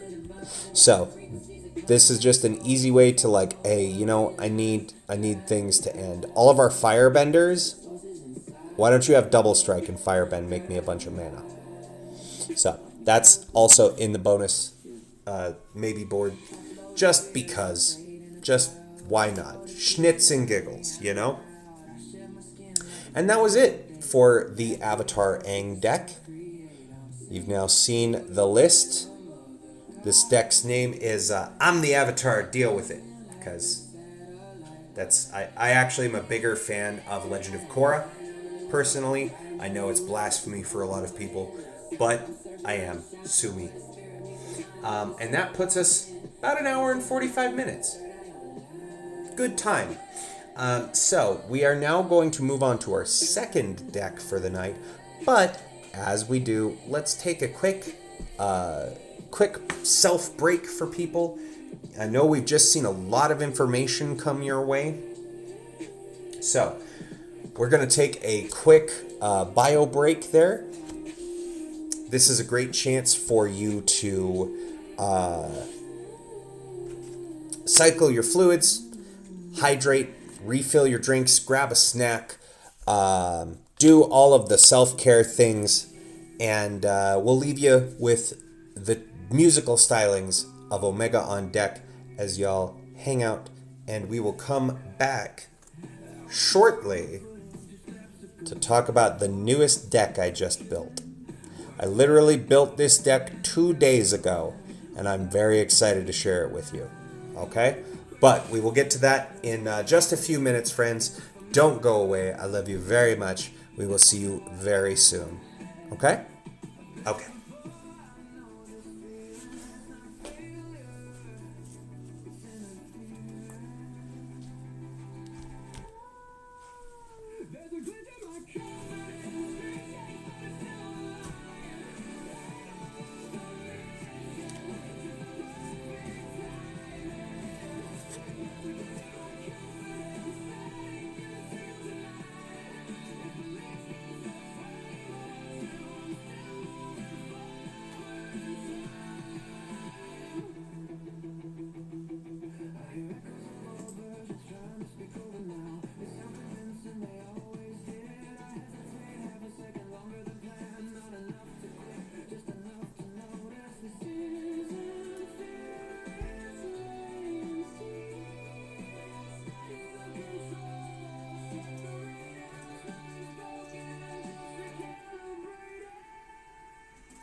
And we are back. Welcome back, everybody. Hopefully you had a good break. Had a chance to hit the restroom, get your bevs, get everything all comfy cozy, and let's keep yapping away, shall we? So up next, we are going to be talking about my newest deck. This is called It Only Does Everything, because it's named for the slogan that the PlayStation 3 used.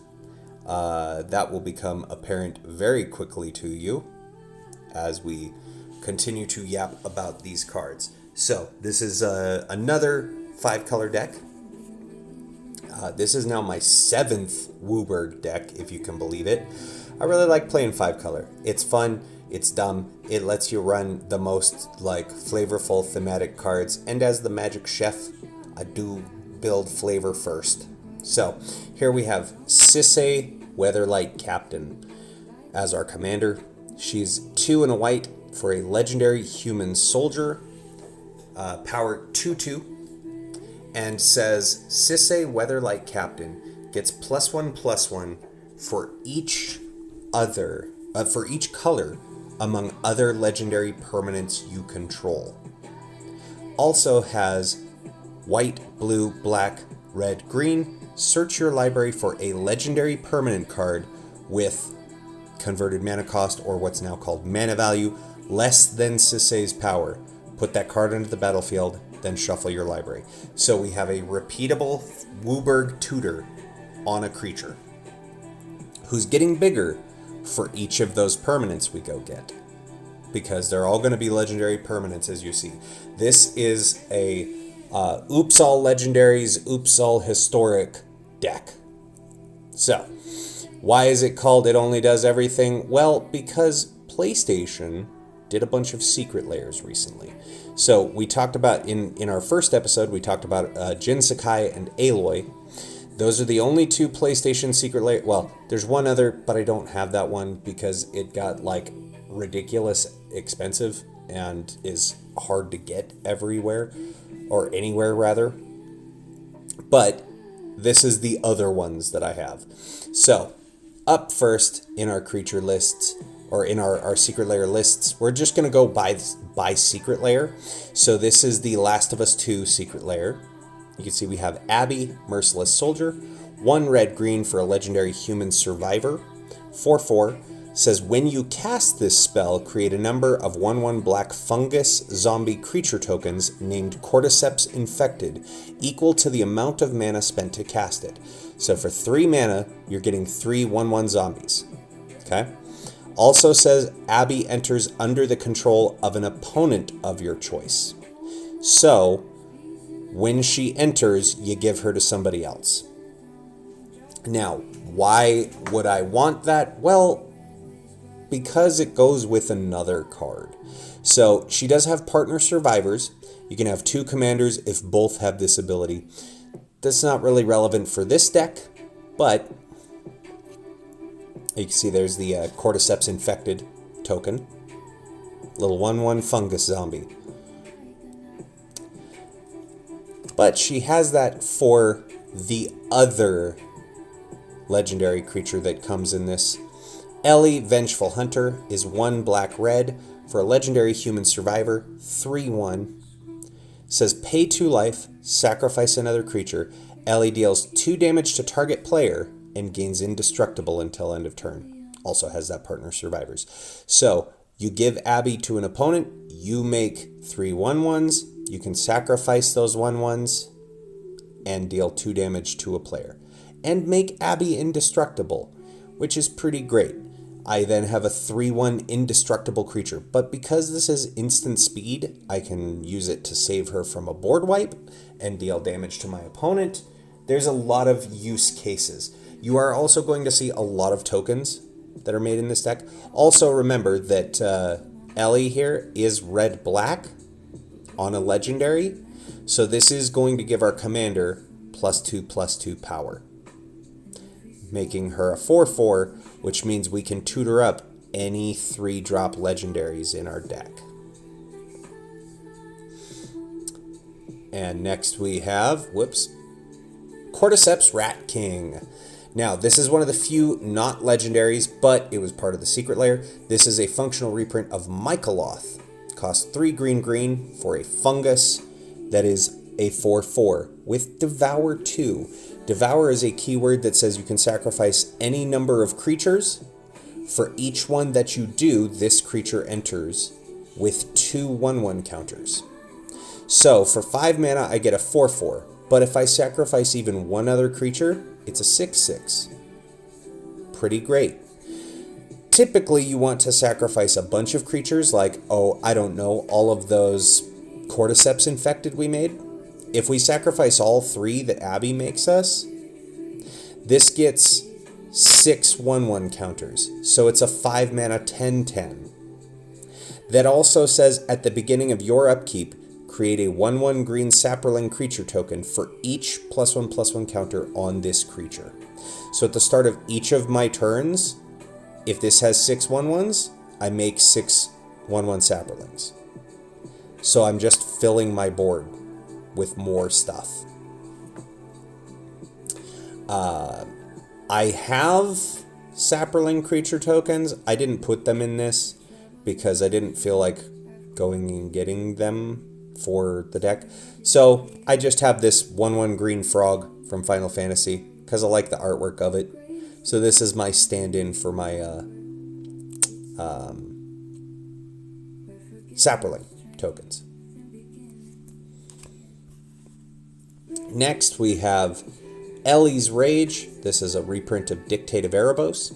It's 3 black for an enchantment with flash that says whenever a creature you control dies, each opponent sacrifices a creature of their choice. Pairs really well with that Michaeloth. Pairs really well with Ellie. Any of the creatures I'm sacrificing, any creatures that I control that die, anytime anything of mine dies, all of my opponents have to sacrifice a creature. This is a great way to be like, oh, I'm going to sacrifice this 1/1 infected to give Ellie indestructible, and also each of you has to get rid of a creature. Also, it's not a legendary enchantment, but again, it's a secret layer. Next, we have Unleash Fury. This is the bonus card from this secret layer. Unleash Fury is an instant for 1 and a red. It says double the power of target creature until end of turn. When I saw that this got reprinted, I went, ooh, this works with Sisay. For 2 mana, I could make Sisay a 4/4 at base, which I could then tutor up any of my 3 or less legendaries. But if I have Ellie in play, Sisay becomes an 8/8. So now I can tutor up anything in my deck, because as you can see, if you look at the link, have a good night, Guy. Thank you so much for coming. Honestly, shouldn't be up this late. Yeah, go get some rest, get some sleep. Thank you for tuning in. I appreciate you. Thank you. I will do my best to have a lovely stream. It's already been lovely, so I'm having a lot of fun. So yeah, this card works great to help boost the power of Sisay, because our top end for casting cost in this deck is there is 1 7-drop. So with this one spell, with this one singular spell, if we have Sisay at 4 power, she becomes 8. We can get anything in our deck. Worth pointing out too, this deck it is a little more on the expensive end at about $560 some, but it is bracket 2, so it's pre-con level. Salt Summary, a little bit higher. Salt Summary is at 28.53, but that's still not even close to the median or the average of decks. So there's not a lot of salt-inducing cards, but as you will see, a lot of the cost of this deck is in like 3 cards. So, moving on. we have from The Last of Us 1, Joel, everybody's favorite video game dad. Joel Resolute Survivor is 3 black-green for a legendary human survivor, 4/4 with menace, and whenever a creature token dies, you put a 1/1 counter on Joel and draw a card. This ability triggers only once each turn. Also has that partner survivor's ability. So again, he'll make Sisay a 2/2 or a 4/4. And because we have lots of things that are making those tokens dying, Joel's getting bigger and drawing us cards. Pretty good synergy value there. For only 5 mana. Next we have Ellie Brickmaster. 1 and a red, legendary human survivor. 2/1 with Distract the Horde. Whenever a player attacks one of your opponents, that attacking player creates a tapped 1/1 black fungus zombie creature token named Cordyceps Infected that's attacking that opponent. This is not entirely dissimilar to the Suki we just saw in the Aang deck that makes the 1/1 allies that are tapped and attacking, or Adeline, what is it, Resplendent Cathar, that makes 1/1 humans. Note that anybody who attacks one of our opponents is making a Cordyceps Infected that's tapped and attacking, so it's probably getting blocked and munched. This doesn't say creature token of ours dies. So if somebody blocks that Cordyceps Infected, it's dead, and Joel gets bigger and we draw cards. These two pair really well together. Flavorful, don't you think? Happy says, yay! Yep, Joel and Ellie. There you go, Happy. There you go. We'll give them a little extra screen time there for you. There you go. It's the son and daughter, or the dad and daughter. Look at that. And there's the Cordyceps Infected that came with this. There's a 1/1 zombie. Next we have Haunted One. Legendary enchantment, so this is tutorable off of Sisay, right? 2 and a black for a legendary enchantment background. It says commander creatures you own have, whenever this creature becomes tapped, it and other creatures you control that share a creature type with it each get +2/+0 and gain Undying until end of turn. So you'll notice Sisay is a human, right? Sisay, human soldier. Joel, human survivor. Abby, human survivor. Ellie, both of them, human survivors. So by having this enchantment in play, now all of our humans are +2/0 and have Undying. What is Undying? I'm so glad you asked. Undying is if the creature dies and it doesn't have any 1/1 counters on it, you return it to play with a 1/1 counter. So this is a great enchantment to have in play to be like, cool, we're attacking with everything, and if you kill it, it's coming back bigger. And it is whenever it becomes tapped. So it doesn't have to attack. And you'll see where this is going to come into play in a little bit here. We have ways of tapping Sisay without attacking with her. Next, we have the bonus card from this secret lair, Wild Growth. 1 green for an enchantment aura. Says, enchant land. Whenever enchanted land is tapped for mana, its controller adds an additional green.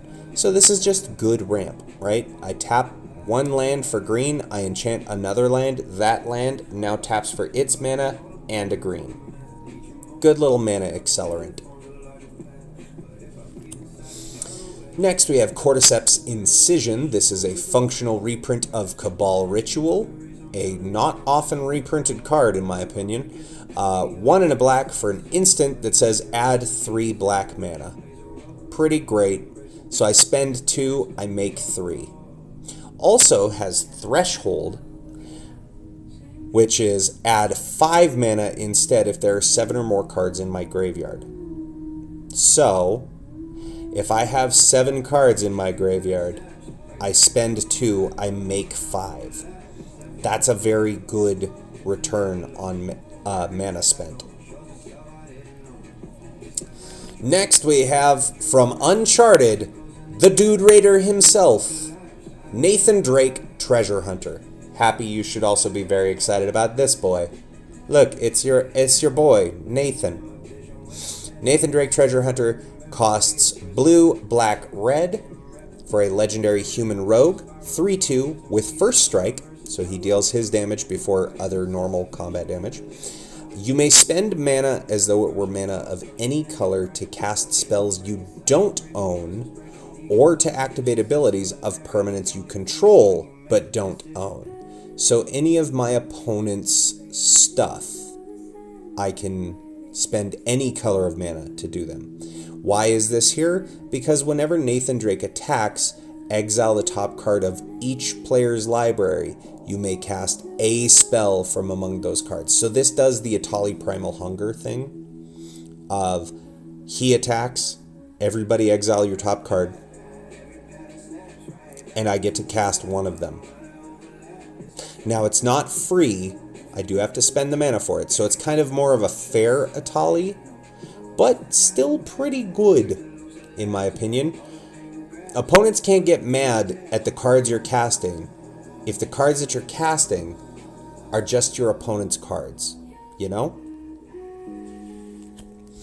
Next we have King's Bay Clock Tower, which is a reprint of Midnight Clock. It's 2 and a blue for an artifact that taps for blue.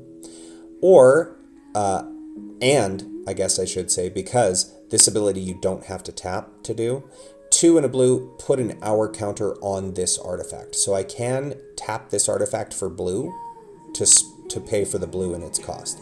So for an additional 2 mana, basically, I can put an hour counter on this. Now, at the beginning of each upkeep, you put an hour counter on this artifact. So every player's upkeep, this gets an hour counter. When the 12th hour counter is put on this artifact, shuffle your hand and graveyard into your library, then draw 7 cards and exile this artifact. There is a card in the Power 9 from Alpha called Time Twister that does exactly this. But it's to, I think it's to each player. This is a great ability. I only need 12 hour counters. So if I can make a lot of mana, I can just make this pop. Or if I'm in a 4-player pod, I only need 3 rounds and then I'm getting a fresh hand of 7. And anything I have that's dead is shuffled back into my library. Next we have El Dorado Sarcophagus. This is a reprint of Whip of Erebos. 2 black for a legendary enchantment artifact. Creatures you control have lifelink. This will become very important later. I can spend 2 black and tap. Return target creature card from your graveyard to the battlefield. It gains haste. Exile it at the beginning of the next end step. If it would leave the battlefield, exile it instead of putting it anywhere. Activate only as a sorcery. So anything I have that's dead, I can bring back for 4 mana. I get to use it this turn, and then it's gone. So it's a great extra use of something. Chain Reaction. Classic board wipe spell. In red, 2 red for a sorcery. Chain Reaction deals X damage to each creature, where X is the number of creatures on the battlefield. Hey, do we have 3 Cordyceps fungus zombies? Cool, that counts. Is there a bunch of big giant creatures? Well, everybody has creatures on the board. We are in a very creature-heavy deck. So this is probably going to kill everybody's board. Asterisk. You'll see why in a minute. Next, we have Passionate Archaeologist. 1 in a red for a legendary enchantment. Background. This is our second background we've seen. Commander creatures you own have, whenever you cast a spell from exile, this creature deals damage equal to that spell's mana value to target opponent. So, All of the things that Nathan Drake is stealing, those cards are all being exiled. Whenever I cast a spell, if I have my commander in play, whenever I cast a spell with Nathan Drake's attack trigger, I'm dealing damage equal to that spell's mana value to an opponent. Next, we have one of the best artifact ramps in Magic the Gathering, Expedition Map. 1 mana, artifact. Pay 2, tap, sacrifice this artifact. Search your library for a land, any land. Reveal it, put it in your hand, and shuffle.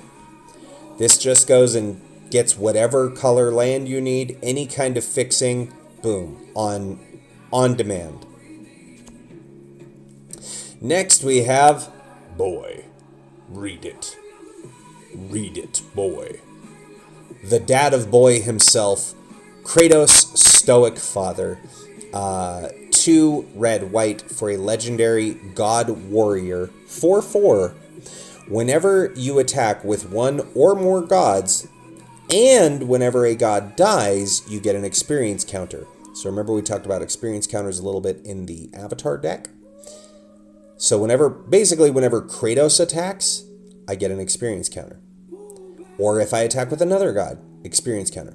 Why is this important? Well, his text continues to say, at the beginning of your end step, put a number of 1/1 counters on target creature equal to the number of experience counters you have.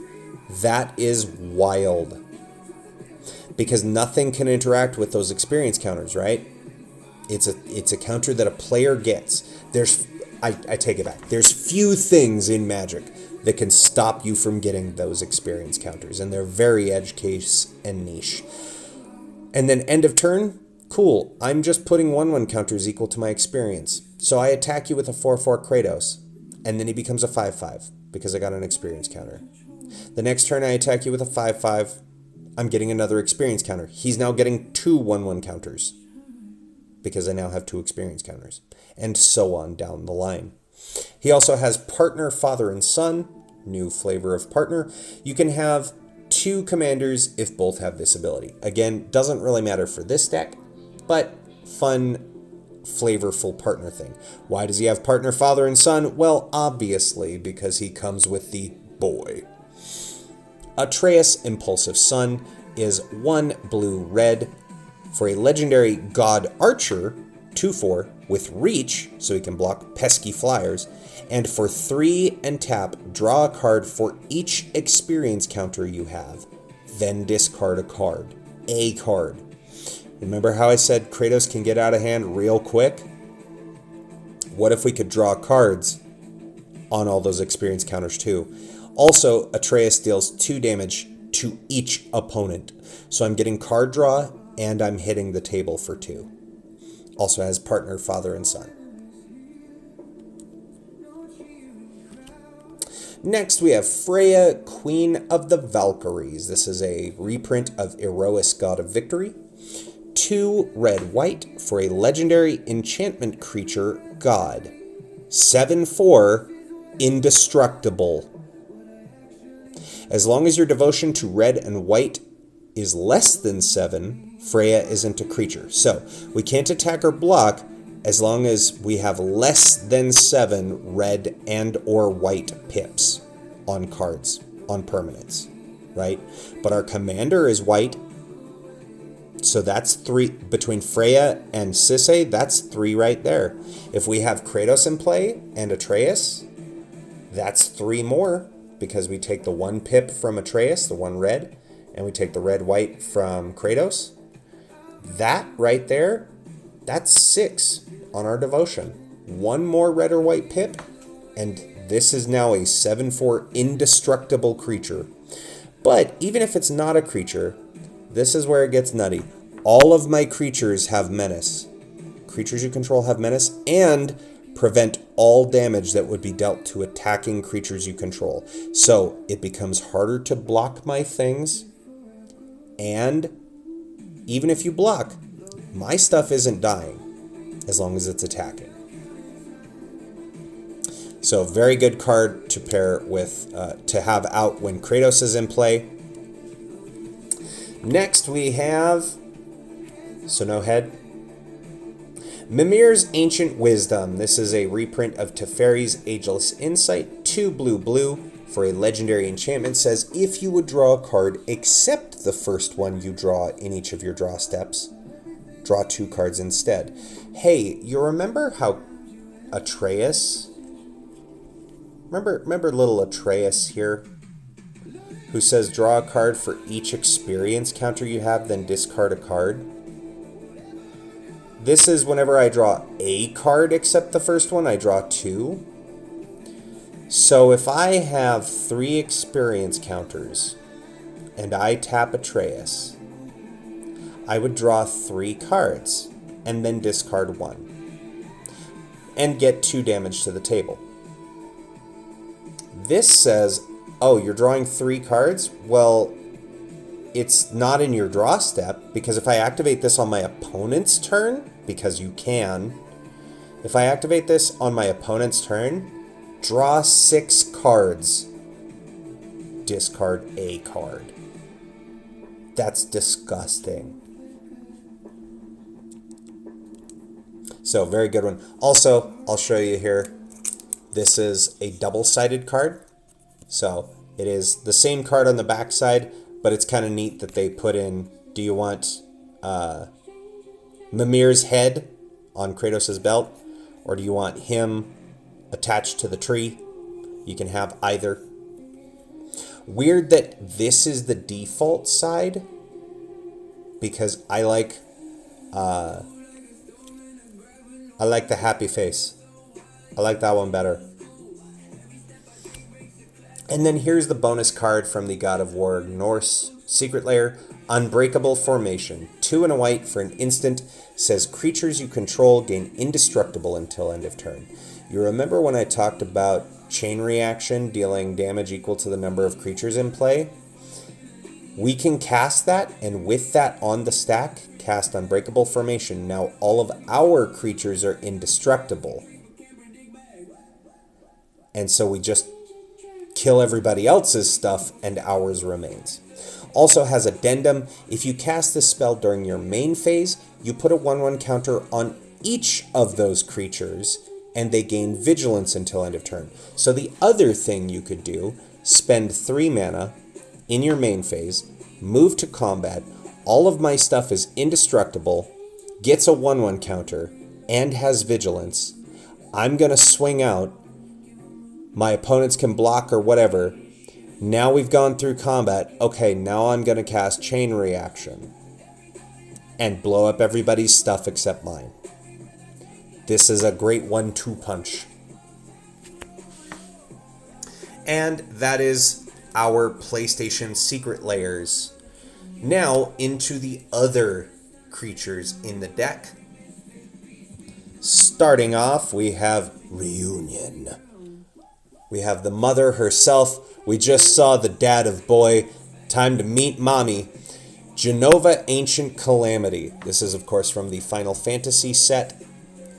2 black-green for a legendary creature alien. 1/5. With, at the beginning of combat on your turn, put a number of 1/1 counters equal to Genova's power on up to 1 other target creature. That creature becomes a mutant in addition to its other types. So, the turn it comes down, it can put a 1/1 counter, because its power is 1. It can put a 1/1 counter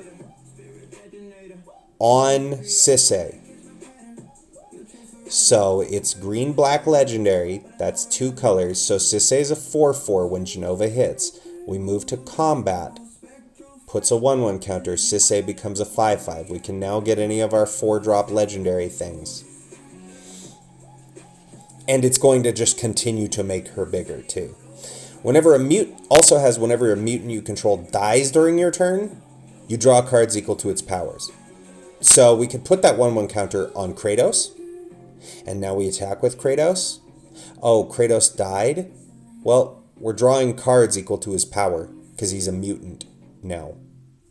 So a lot of synergy and value in this one card with any of the cards in our deck. So as you've probably begun to surmise, this deck is not necessarily themed with anything other than, hey, get legendaries. But it's full of problems. The deck is just, this is a thing that will be a problem for my opponents.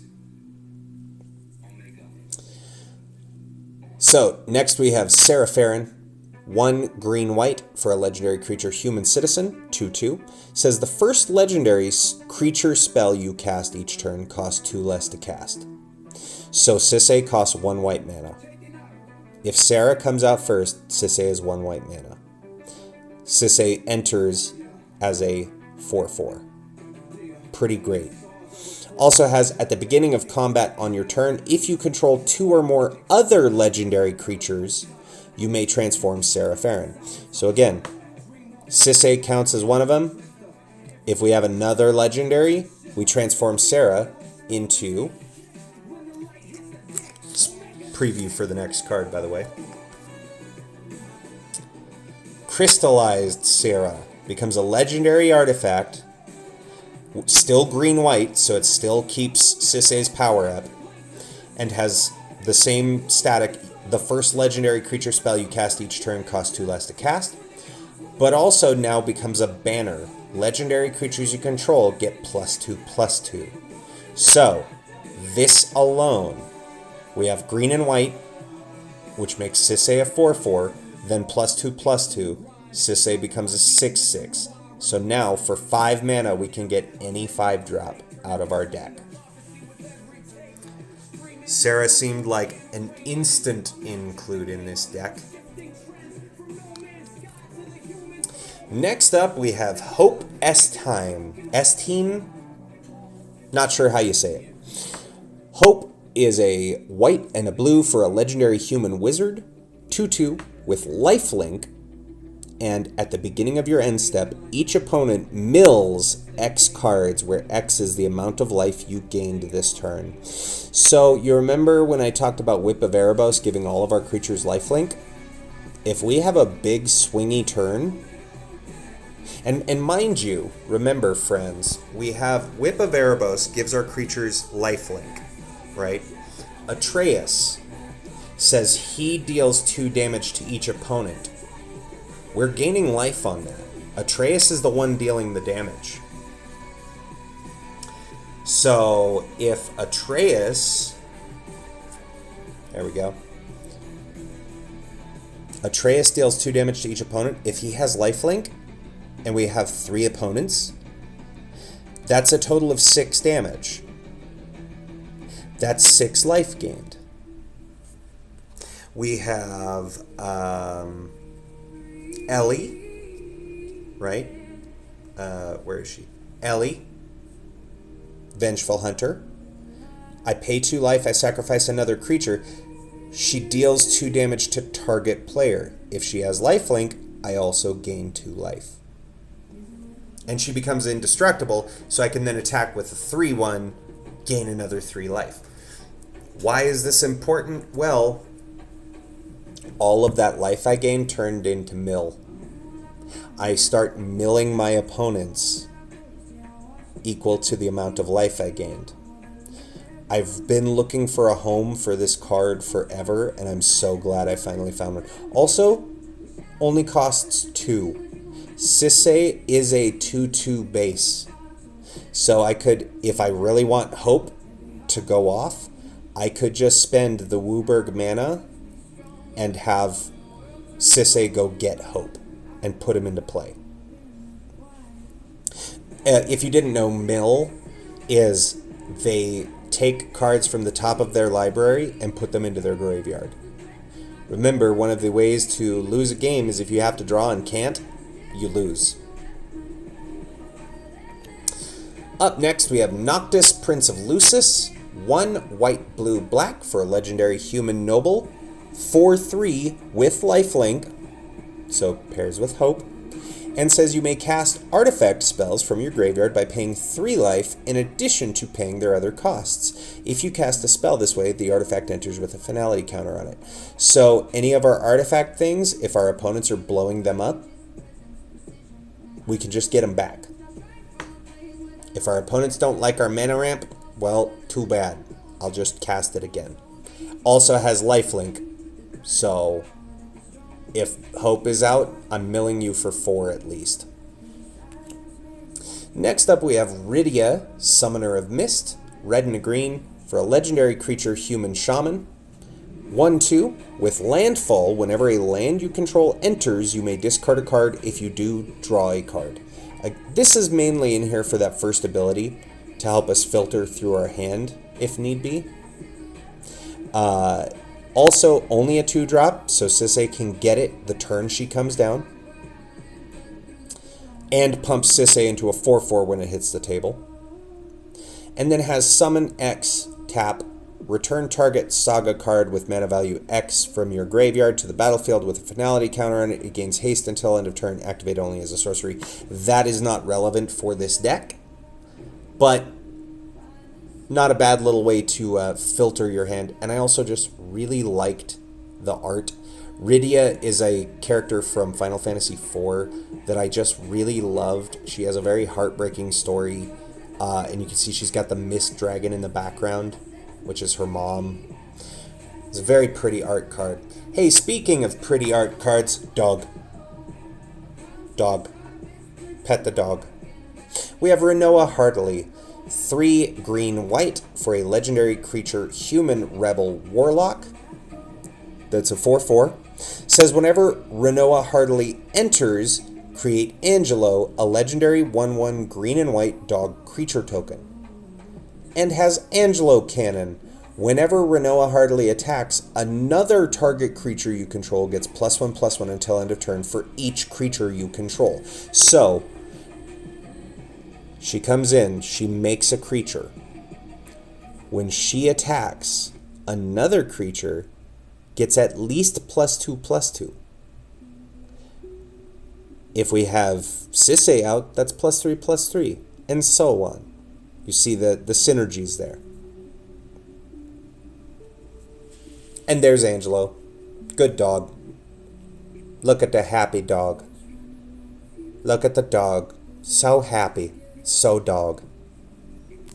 Speaking of woofs, we have Torgal, a fine hound. 1 and a green for a legendary wolf. 2/2. With whenever you cast your first human creature spell each turn, that creature enters with an additional 1/1 counter on it for each dog and or wolf you control. So, at least 1/1 counter. If we have Angelo out, that's 2 1/1 counters. Little synergy there. Also, is a mana dork. You can tap, add 1 mana of any color. Great little synergy to help beef the power of our commander. Next we have Suki of the Kyoshi Warriors. Hey, deja vu. I feel like we just saw Captain Sisay. 2 green-white for a legendary human soldier. 2/2 with tap, search your library for a legendary card, reveal it, put it in your hand, then shuffle. We have second Sisay. We've had one, yes, but what about second Sisay? So this is, if we just need to tutor the thing up into our hand, we can just get it that way. Or if we have the full 5 mana, we could just put it into play with other Sisay. Next we have a big problem. Azula Cunning Usurper, 2 blue, black, black for a legendary human noble rogue. 4/4 with Firebending 2. We've explained Firebending at length with our last, our Aang deck we just talked about. When Azula enters, target opponent exiles a non-token creature they control, then they exile a non-land card from their graveyard. So it exiles 2 things, 1 from play, 1 from their graveyard. And during your turn, you may cast cards exiled with Azula, and you may cast them as though they had flash, so I can cast it at instant speed. And mana type and mana of any type can be spent to cast those spells. Hey, you remember how Drake also exiles stuff? So she's exiling stuff too. And I just play my opponent's things. And she makes 2 mana whenever she attacks. So, pretty great. Next we have Zuko Redeemed. Costs a single Selesnya, so green or white. This is a reprint of Reese the Redeemed. Legendary Elf Warrior, 1/1. You can Spend 2 and a Selesnya and tap. Create a 1/1 green and white elf warrior creature token. So it makes a body. Or spend 4 Selesnya and tap. For each creature token you control, create a token that's a copy of that creature. Doubles all of our tokens. So all the Cordyceps infected, all the Saprolings, any creature tokens we have, we can have 2 of them. And there's my stand-in for the Elf Warrior, because Elf Warrior tokens they weren't like readily common. They've only been printed a couple of times. So this is close enough. It's a 1/1. People get the idea. Next up we have, hey, you remember how Kratos wanted experience counters? Marin likes experience counters.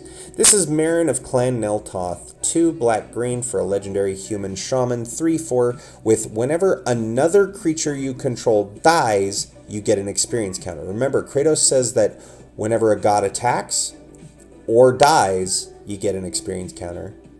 Marin says whenever any creature you control dies, you get an experience counter. And at the beginning of your end step, choose target creature card in your graveyard. If that card's mana value is less than or equal to the number of experience counters you have, put it onto the battlefield. Otherwise, put it in your hand. So even if you kill Kratos, even if you kill him, I keep those experience counters, and Marin will just bring him back. Great little experience counter synergy stuff. Next, we have one of my favorite stacks/ramp, and I'll explain why here. We have Archelos. Archelos? I'm not sure how he wants to pronounce it, but we have Archelos Lagoon Mystic. 1 black, blue, green, so 4 mana. For a legendary turtle shaman, 2/4. As long as Archelos Lagoon Mystic is tapped, other permanents enter the battlefield tapped. This affects everybody, including my opponents. As long as he's untapped, other permanents enter the battlefield untapped. So I have tapped lands. They enter untapped. I have create tapped treasures. They enter untapped. I have create tapped tokens. They enter untapped. All the things enter untapped as long as he is untapped. But if I have a way to tap him, then everything enters tapped. So I could, on my turn he's untapped, all my stuff enters untapped. Let me tap him down with something, and now all of your stuff enters tapped.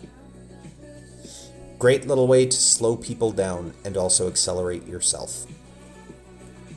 Next, we have Helena and Elena, partners, and they were roommates. 2 red, green for a legendary human ranger, 2/3 with first strike and reach. At the beginning of combat on your turn, put X +1/+1 counters on another target creature you control, where X is Helena and Elena's power. That creature gains haste until end of turn. Hey, you remember Genova? And how Genova has a similar thing? What if we put 2 1/1 counters on Genova, and then Genova put 3 1/1 counters on Helena and Elena? Then the next turn, Helena and Elena are putting 5 1/1 counters on Genova, and Genova is then putting 7 1/1 counters on Helena and Elena. You see how that's working? Yes? Good. It gets out of hand quick. Next, we have Joda, Archmage Eternal. 1 blue, red, white for a legendary human wizard, 4/3 with flying. You may pay Wooburg rather than pay the mana cost for spells that you cast. This is just there as a fun, hey, I have Wooburg things. I want to play Wooburg things. So if you have Azula, for example, if Azula is hard to cast, well, let's just make her 5 mana instead, and it's one of each color. He's also a human, and he's tutorable with Sisay. Next we have Tessa, Opulent Oligarch. 1 white, black for a legendary human advisor. 2/3 with Death Touch. At the beginning of your end step, investigate for each opponent who lost life this turn. Investigate is make a clue token. But it is for each opponent who lost life this turn. So if I hit all 3 of my opponents, I make 3 clue tokens. Also has, whenever a clue you control is put into a graveyard from the battlefield, create a 1/1 white and black spirit creature token with flying. This ability triggers only once each turn, but I can do it on my turn, and then I can sack a clue on an opponent's turn, and then sack another clue on an opponent's turn, and I'll just continue making spirits. There's the clue token. You can see it's a token artifact clue. You spend 2, sack this artifact, draw a card. Draw a card. 3 of my favorite words in Magic. There's the spirit. It's not exactly a 1/1. This is the one, the spirit from New Capenna. Yes. But this one's a 2/2 and it's only white, but you know, your opponents will understand. It's, hey, this is black-white 1/1 flyer.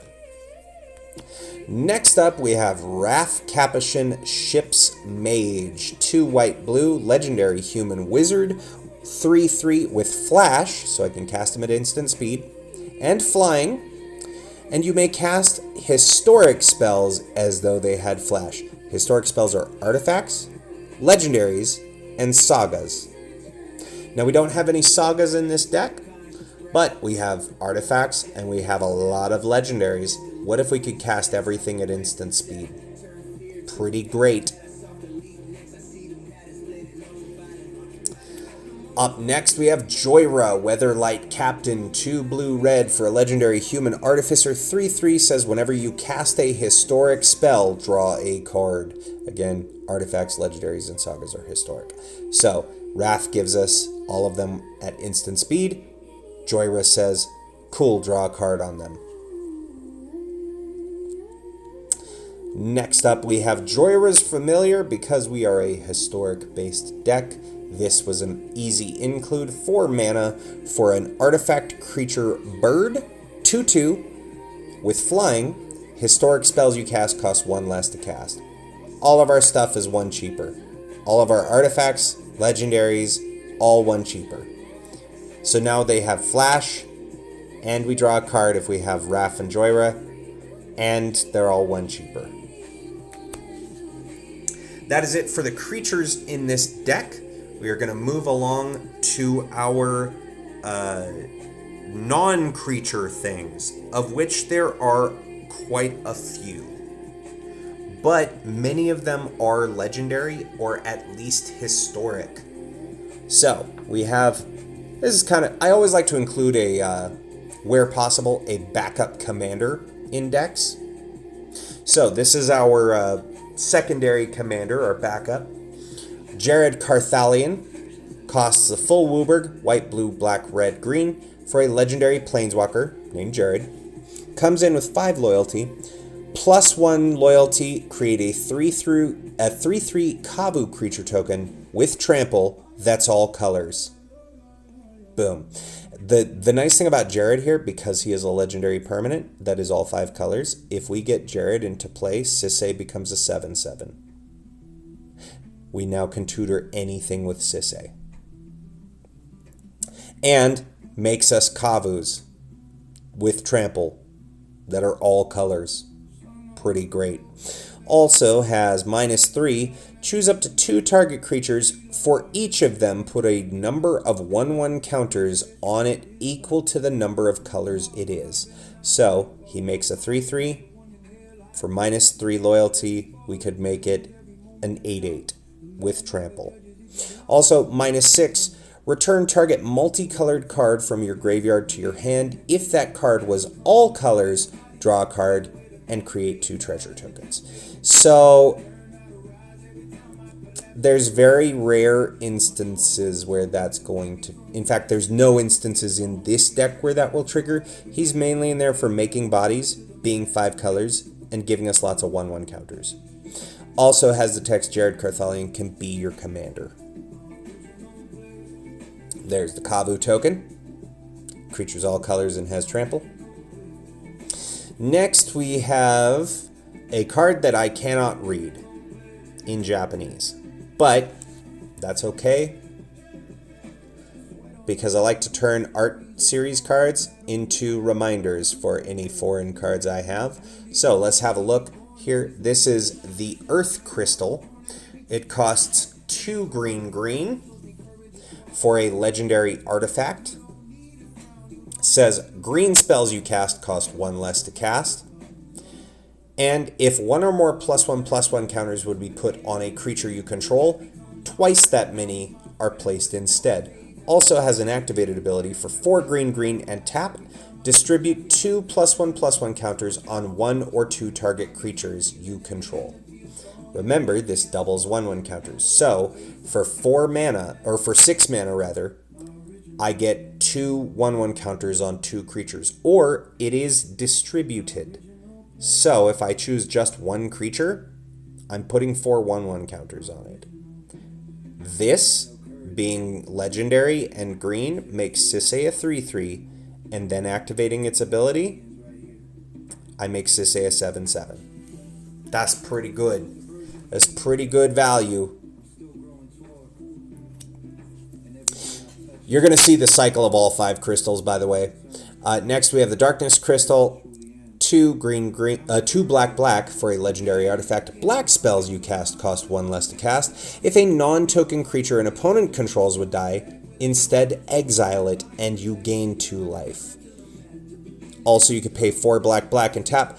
Put target creature card exiled with the Darkness Crystal onto the battlefield tapped under your control with 2 additional 1/1 counters on it. You remember Arkelos?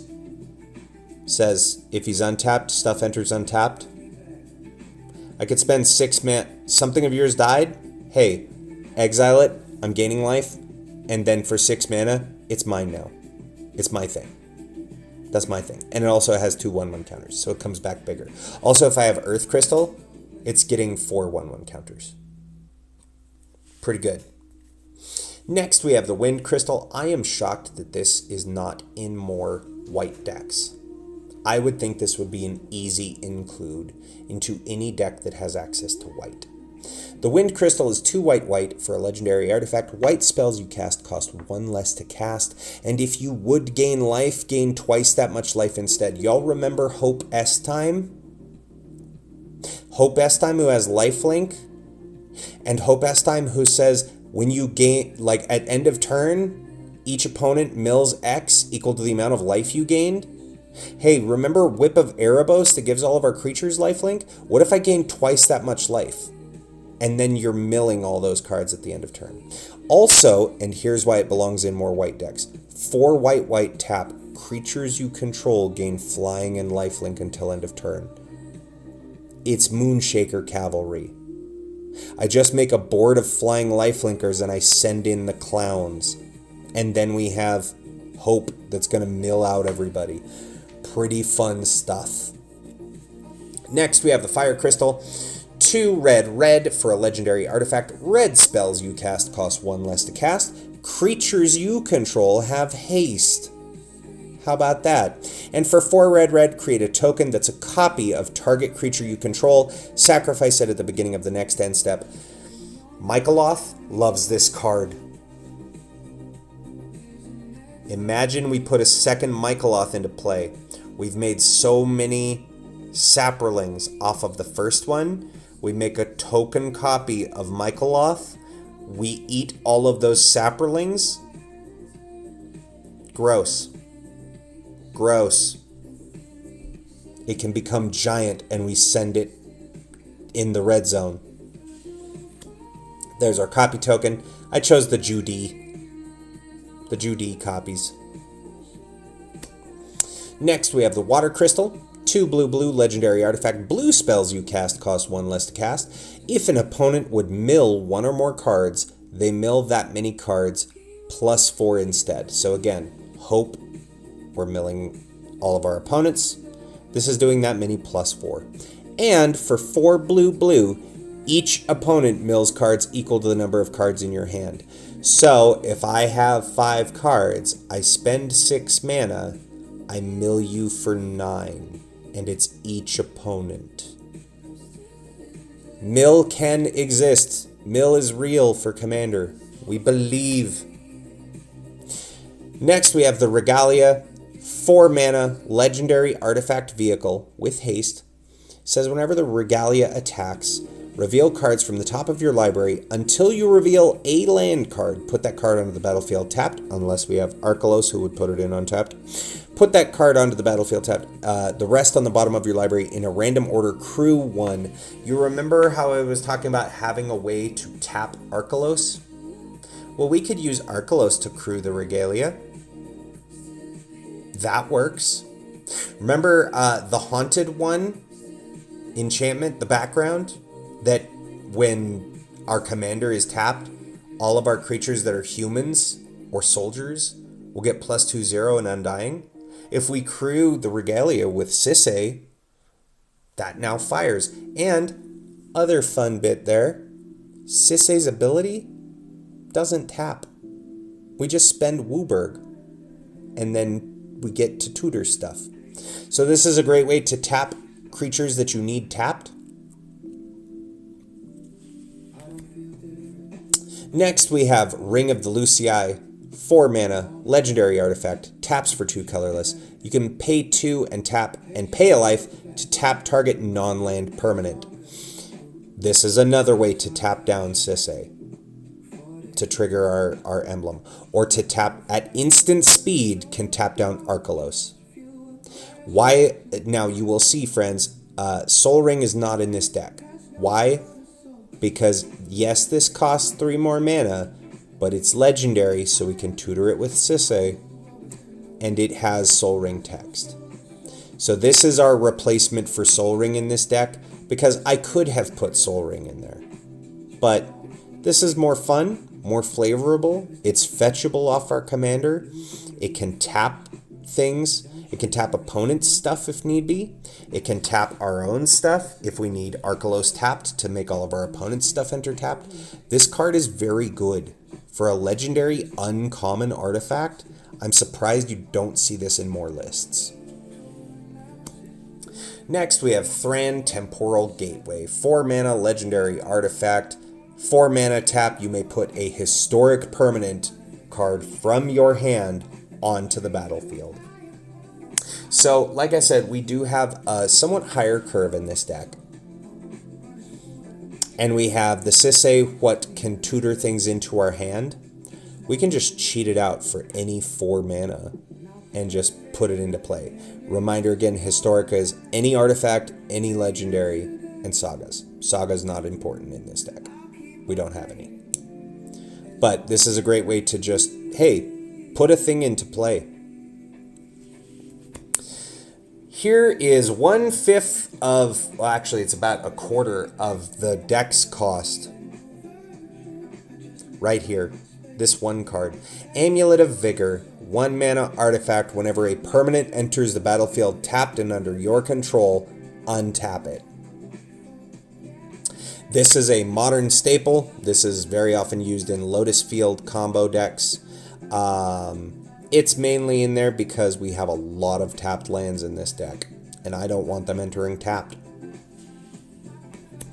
Next, we got Arcane Signet. You know it, you love it. 2 mana, artifact, taps for a mana of any color in your commander's identity, which our commander is 5 colors for the purposes of its identity.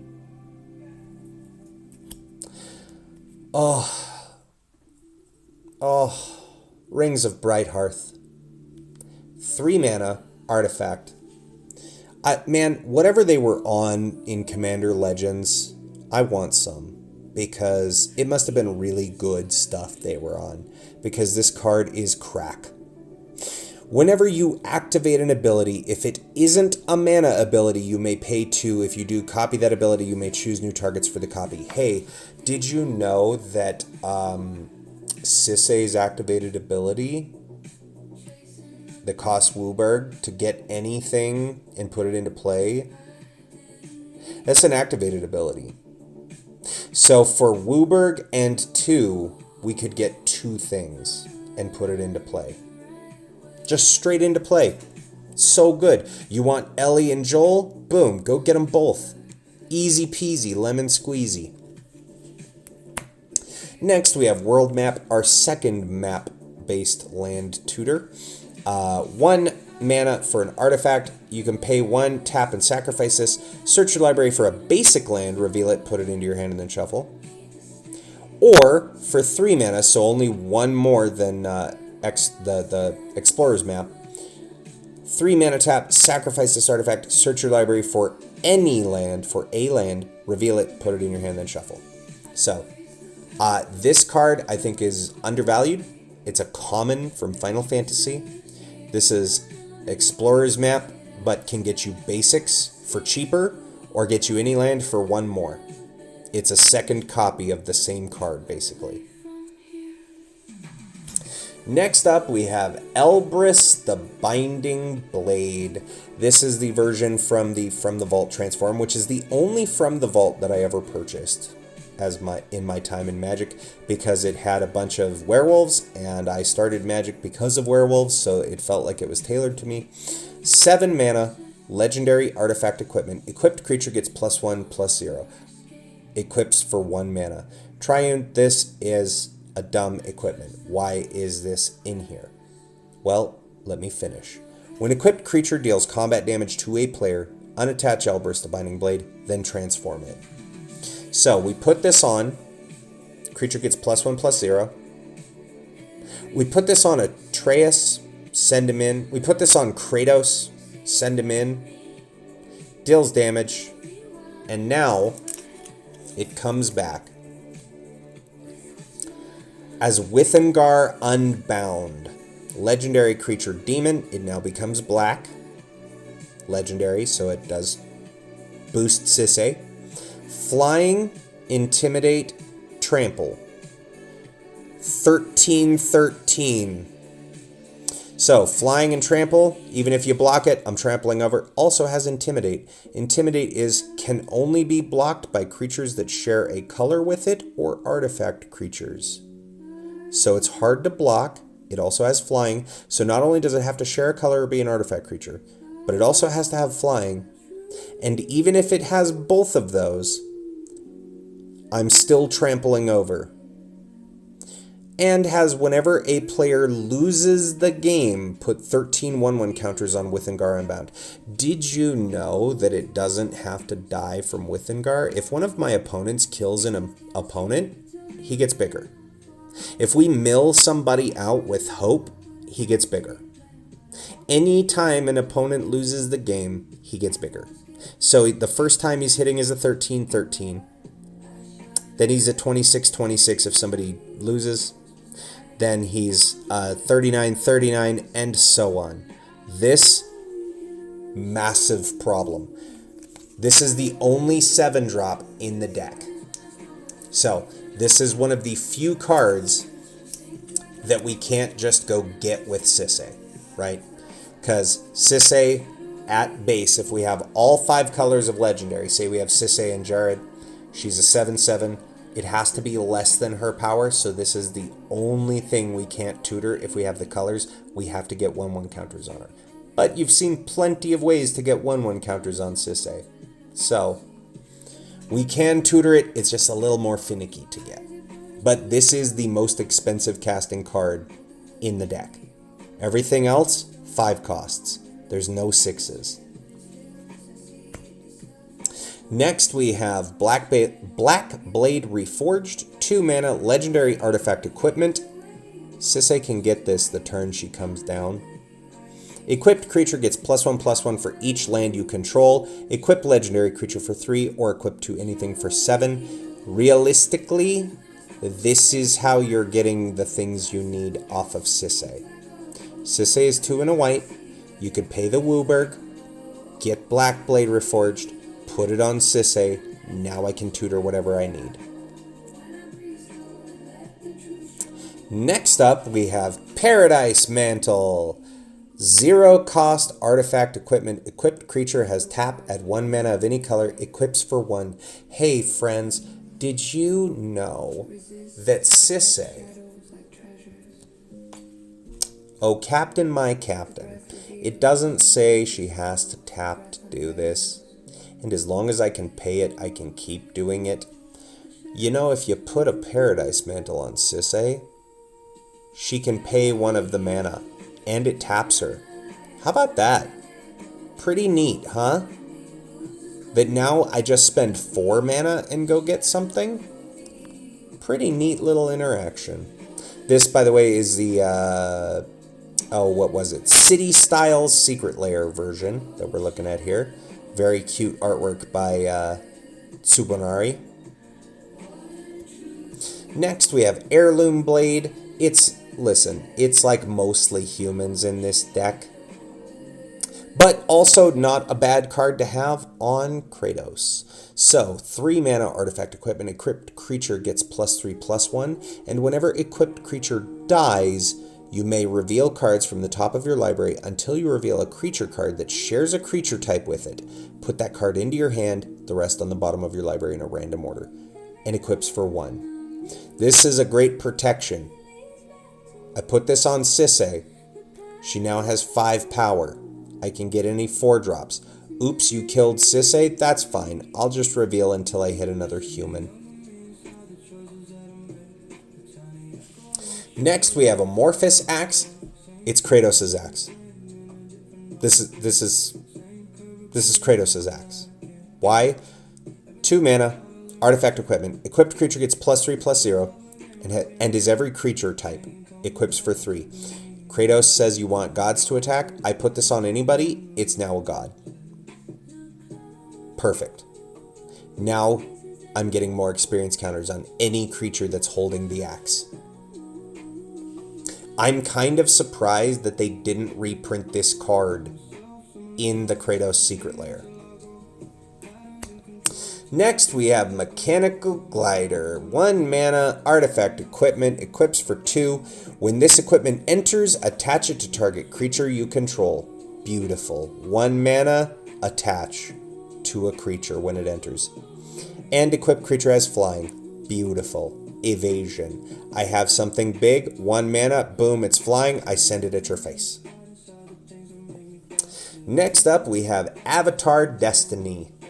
2 green, enchantment aura, enchant creature you control. Enchanted creature gets +1/+1 for each creature card in your graveyard and is an avatar in addition to its other types. When enchanted creature dies, you mill cards equal to its power and return this card to its owner's hand and up to 1 creature card milled this way to the battlefield under your control. So, 4 mana, I put this on a creature. It's +1/+1 for all of the creatures in my yard. You killed the thing? Dang, let me mill equal to its power. And then I pick any card, any creature. I return this to my hand. And one of the creatures I just milled comes into play for free. That I can then just put this back on. It's a great way to keep creatures on your board. Next, we have Spelunking. 2 and a green for an enchantment. When Spelunking enters the battlefield, draw a card. Then you may put a land card from your hand onto the battlefield. If you put a cave onto the battlefield this way, you gain 4 life. Lands you control enter the battlefield untapped. This is our 3rd way of getting lands untapped. I don't believe we have any cave lands. In fact, I know we don't have any caves in this. But it's a cantrip. 3 mana, cantrip, replaces itself with a card, and gets us land acceleration. And those lands are entering untapped. Pretty great card for an uncommon. Next, we have Smuggler's Share. 2 and a white for an enchantment. At the beginning of each end step, you draw a card for each opponent who drew 2 or more cards this turn. Is your opponent drawing more cards than their first one? Great. I get to draw cards too. Then create a treasure token for each opponent who had 2 or more lands enter the battlefield under their control this turn. Is our opponent playing ramp?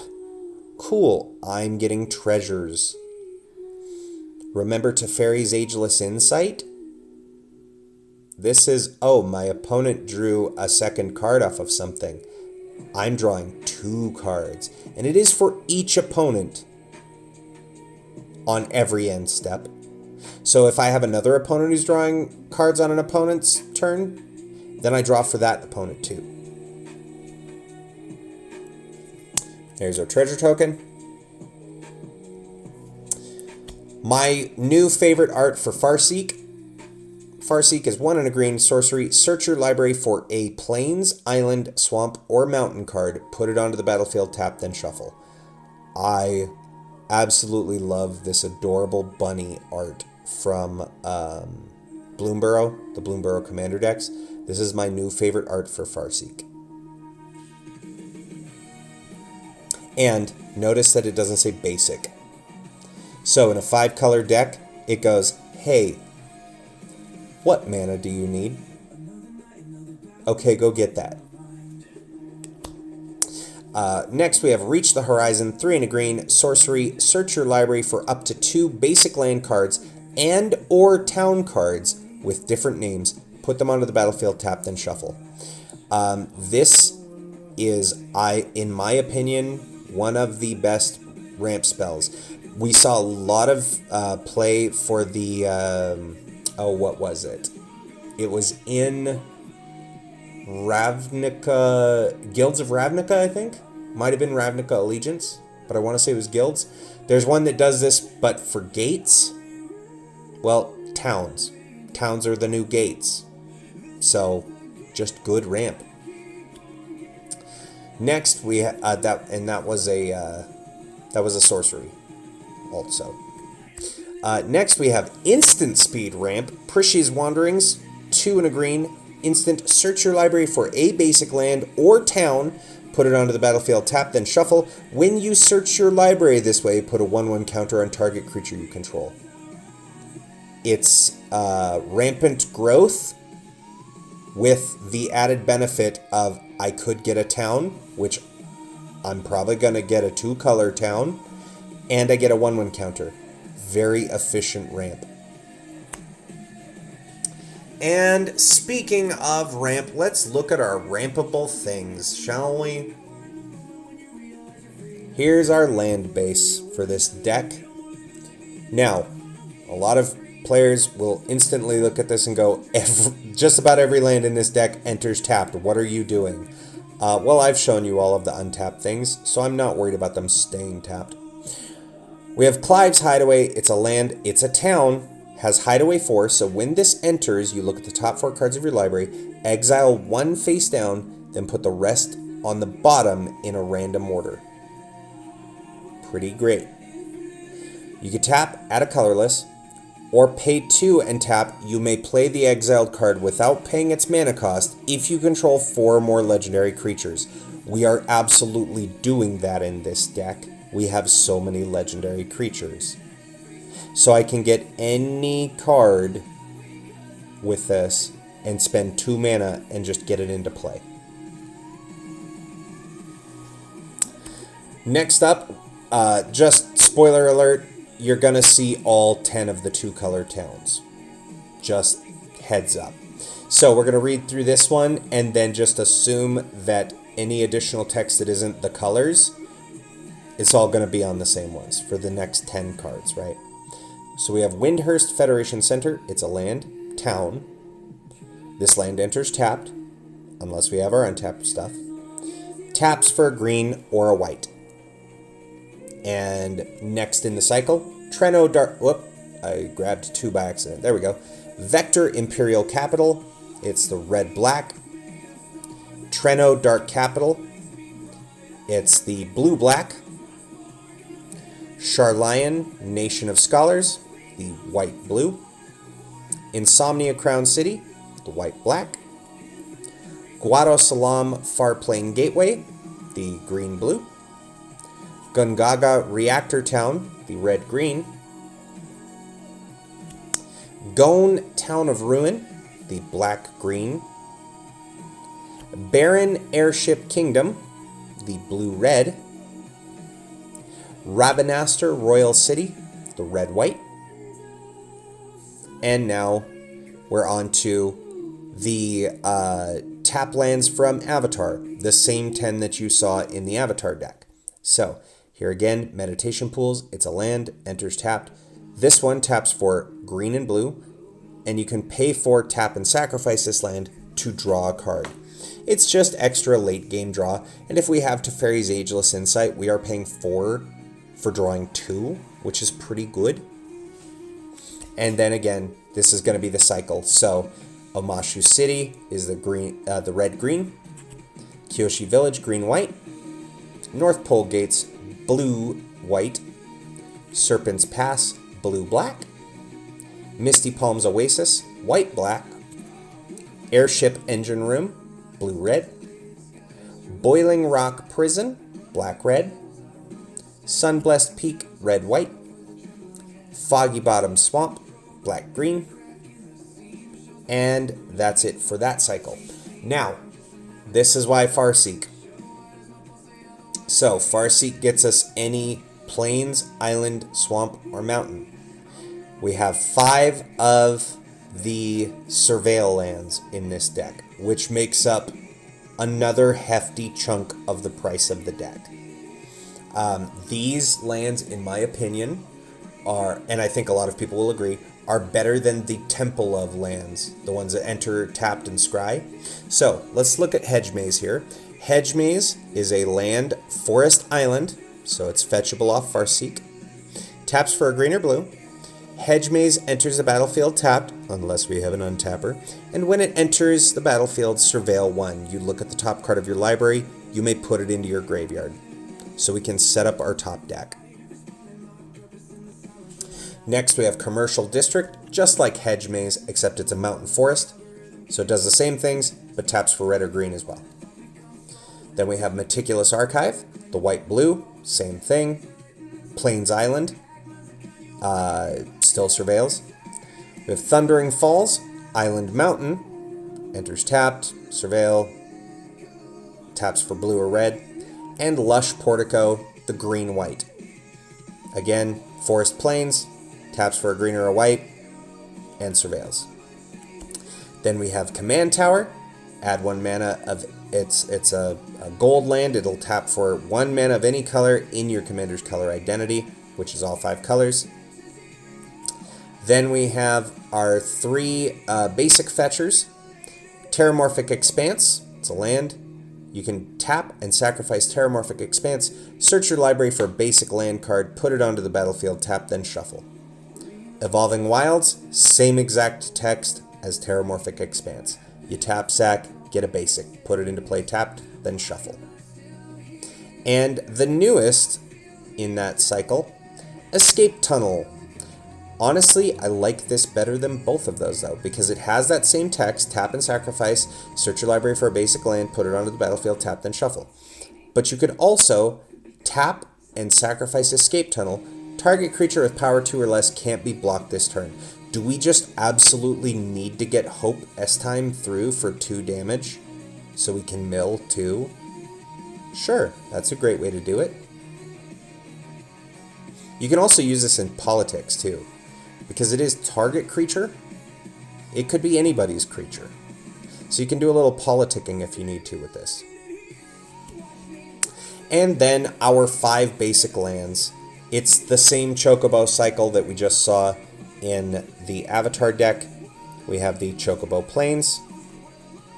These are the Chocobo track foils.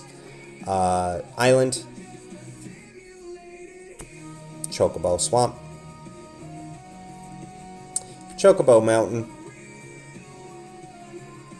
and Chocobo Forest. And that's the Sisay deck, y'all. So, this has been a whole lot of fun.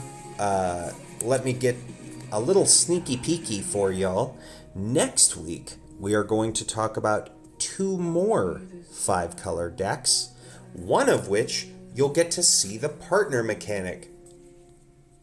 So, we have the 14th Doctor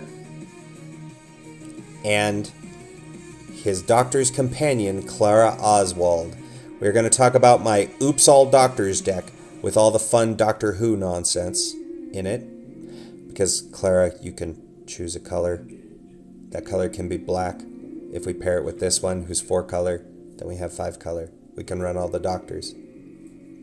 And then the other 5-color deck we will talk about next week. Oh, my precious baby. We have the Wandering Minstrel. This is the 5-color commander, well, my 5-color commander from Final Fantasy.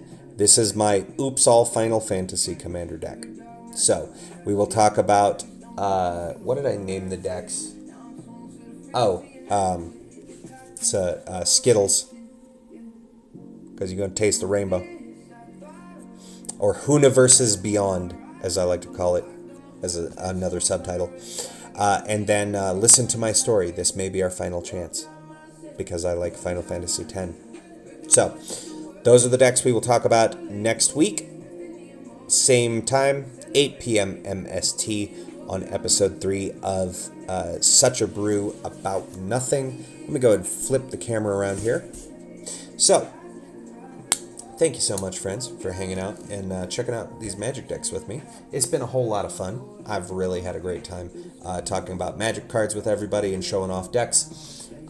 We are going to get ready to raid, because we like to show that love and pay it forward to other friends in our community that love to come hang out with us. We have many streamer friends, and so we're going to send you to meet one such friend. I know off the rip that JR, Team Evil 1991, is on right now. He's streaming some Life is Strange 2. So you see there is a message in chat, the raid message. We're on a try raid, hands up.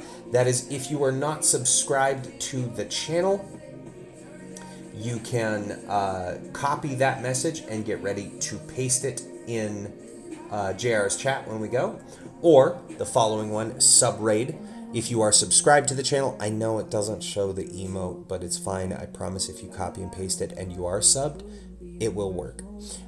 So we are going to copy your flavor of raid message there and get ready, because we are going to go say hi to our guru. Where is, there we go. There we are. Okay. And he's playing episode 1. Oh, he's doing Life is Strange 1 and Captain Spirit tonight. So it looks like he might have already done Captain Spirit, possibly? I don't know. He's still very early on in episode 1. So, friends, let's get ready to rumble. Let's get ready to raid. I will see you all again. Just as a reminder, Tuesday, we will be back with Stray Gods on Missive and Readable, our narrative games show.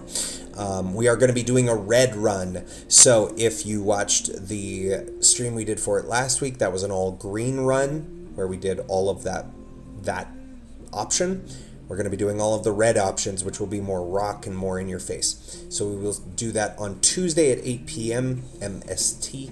And then, of course, Thursday next week, we will be continuing our adventures as Spider-Man.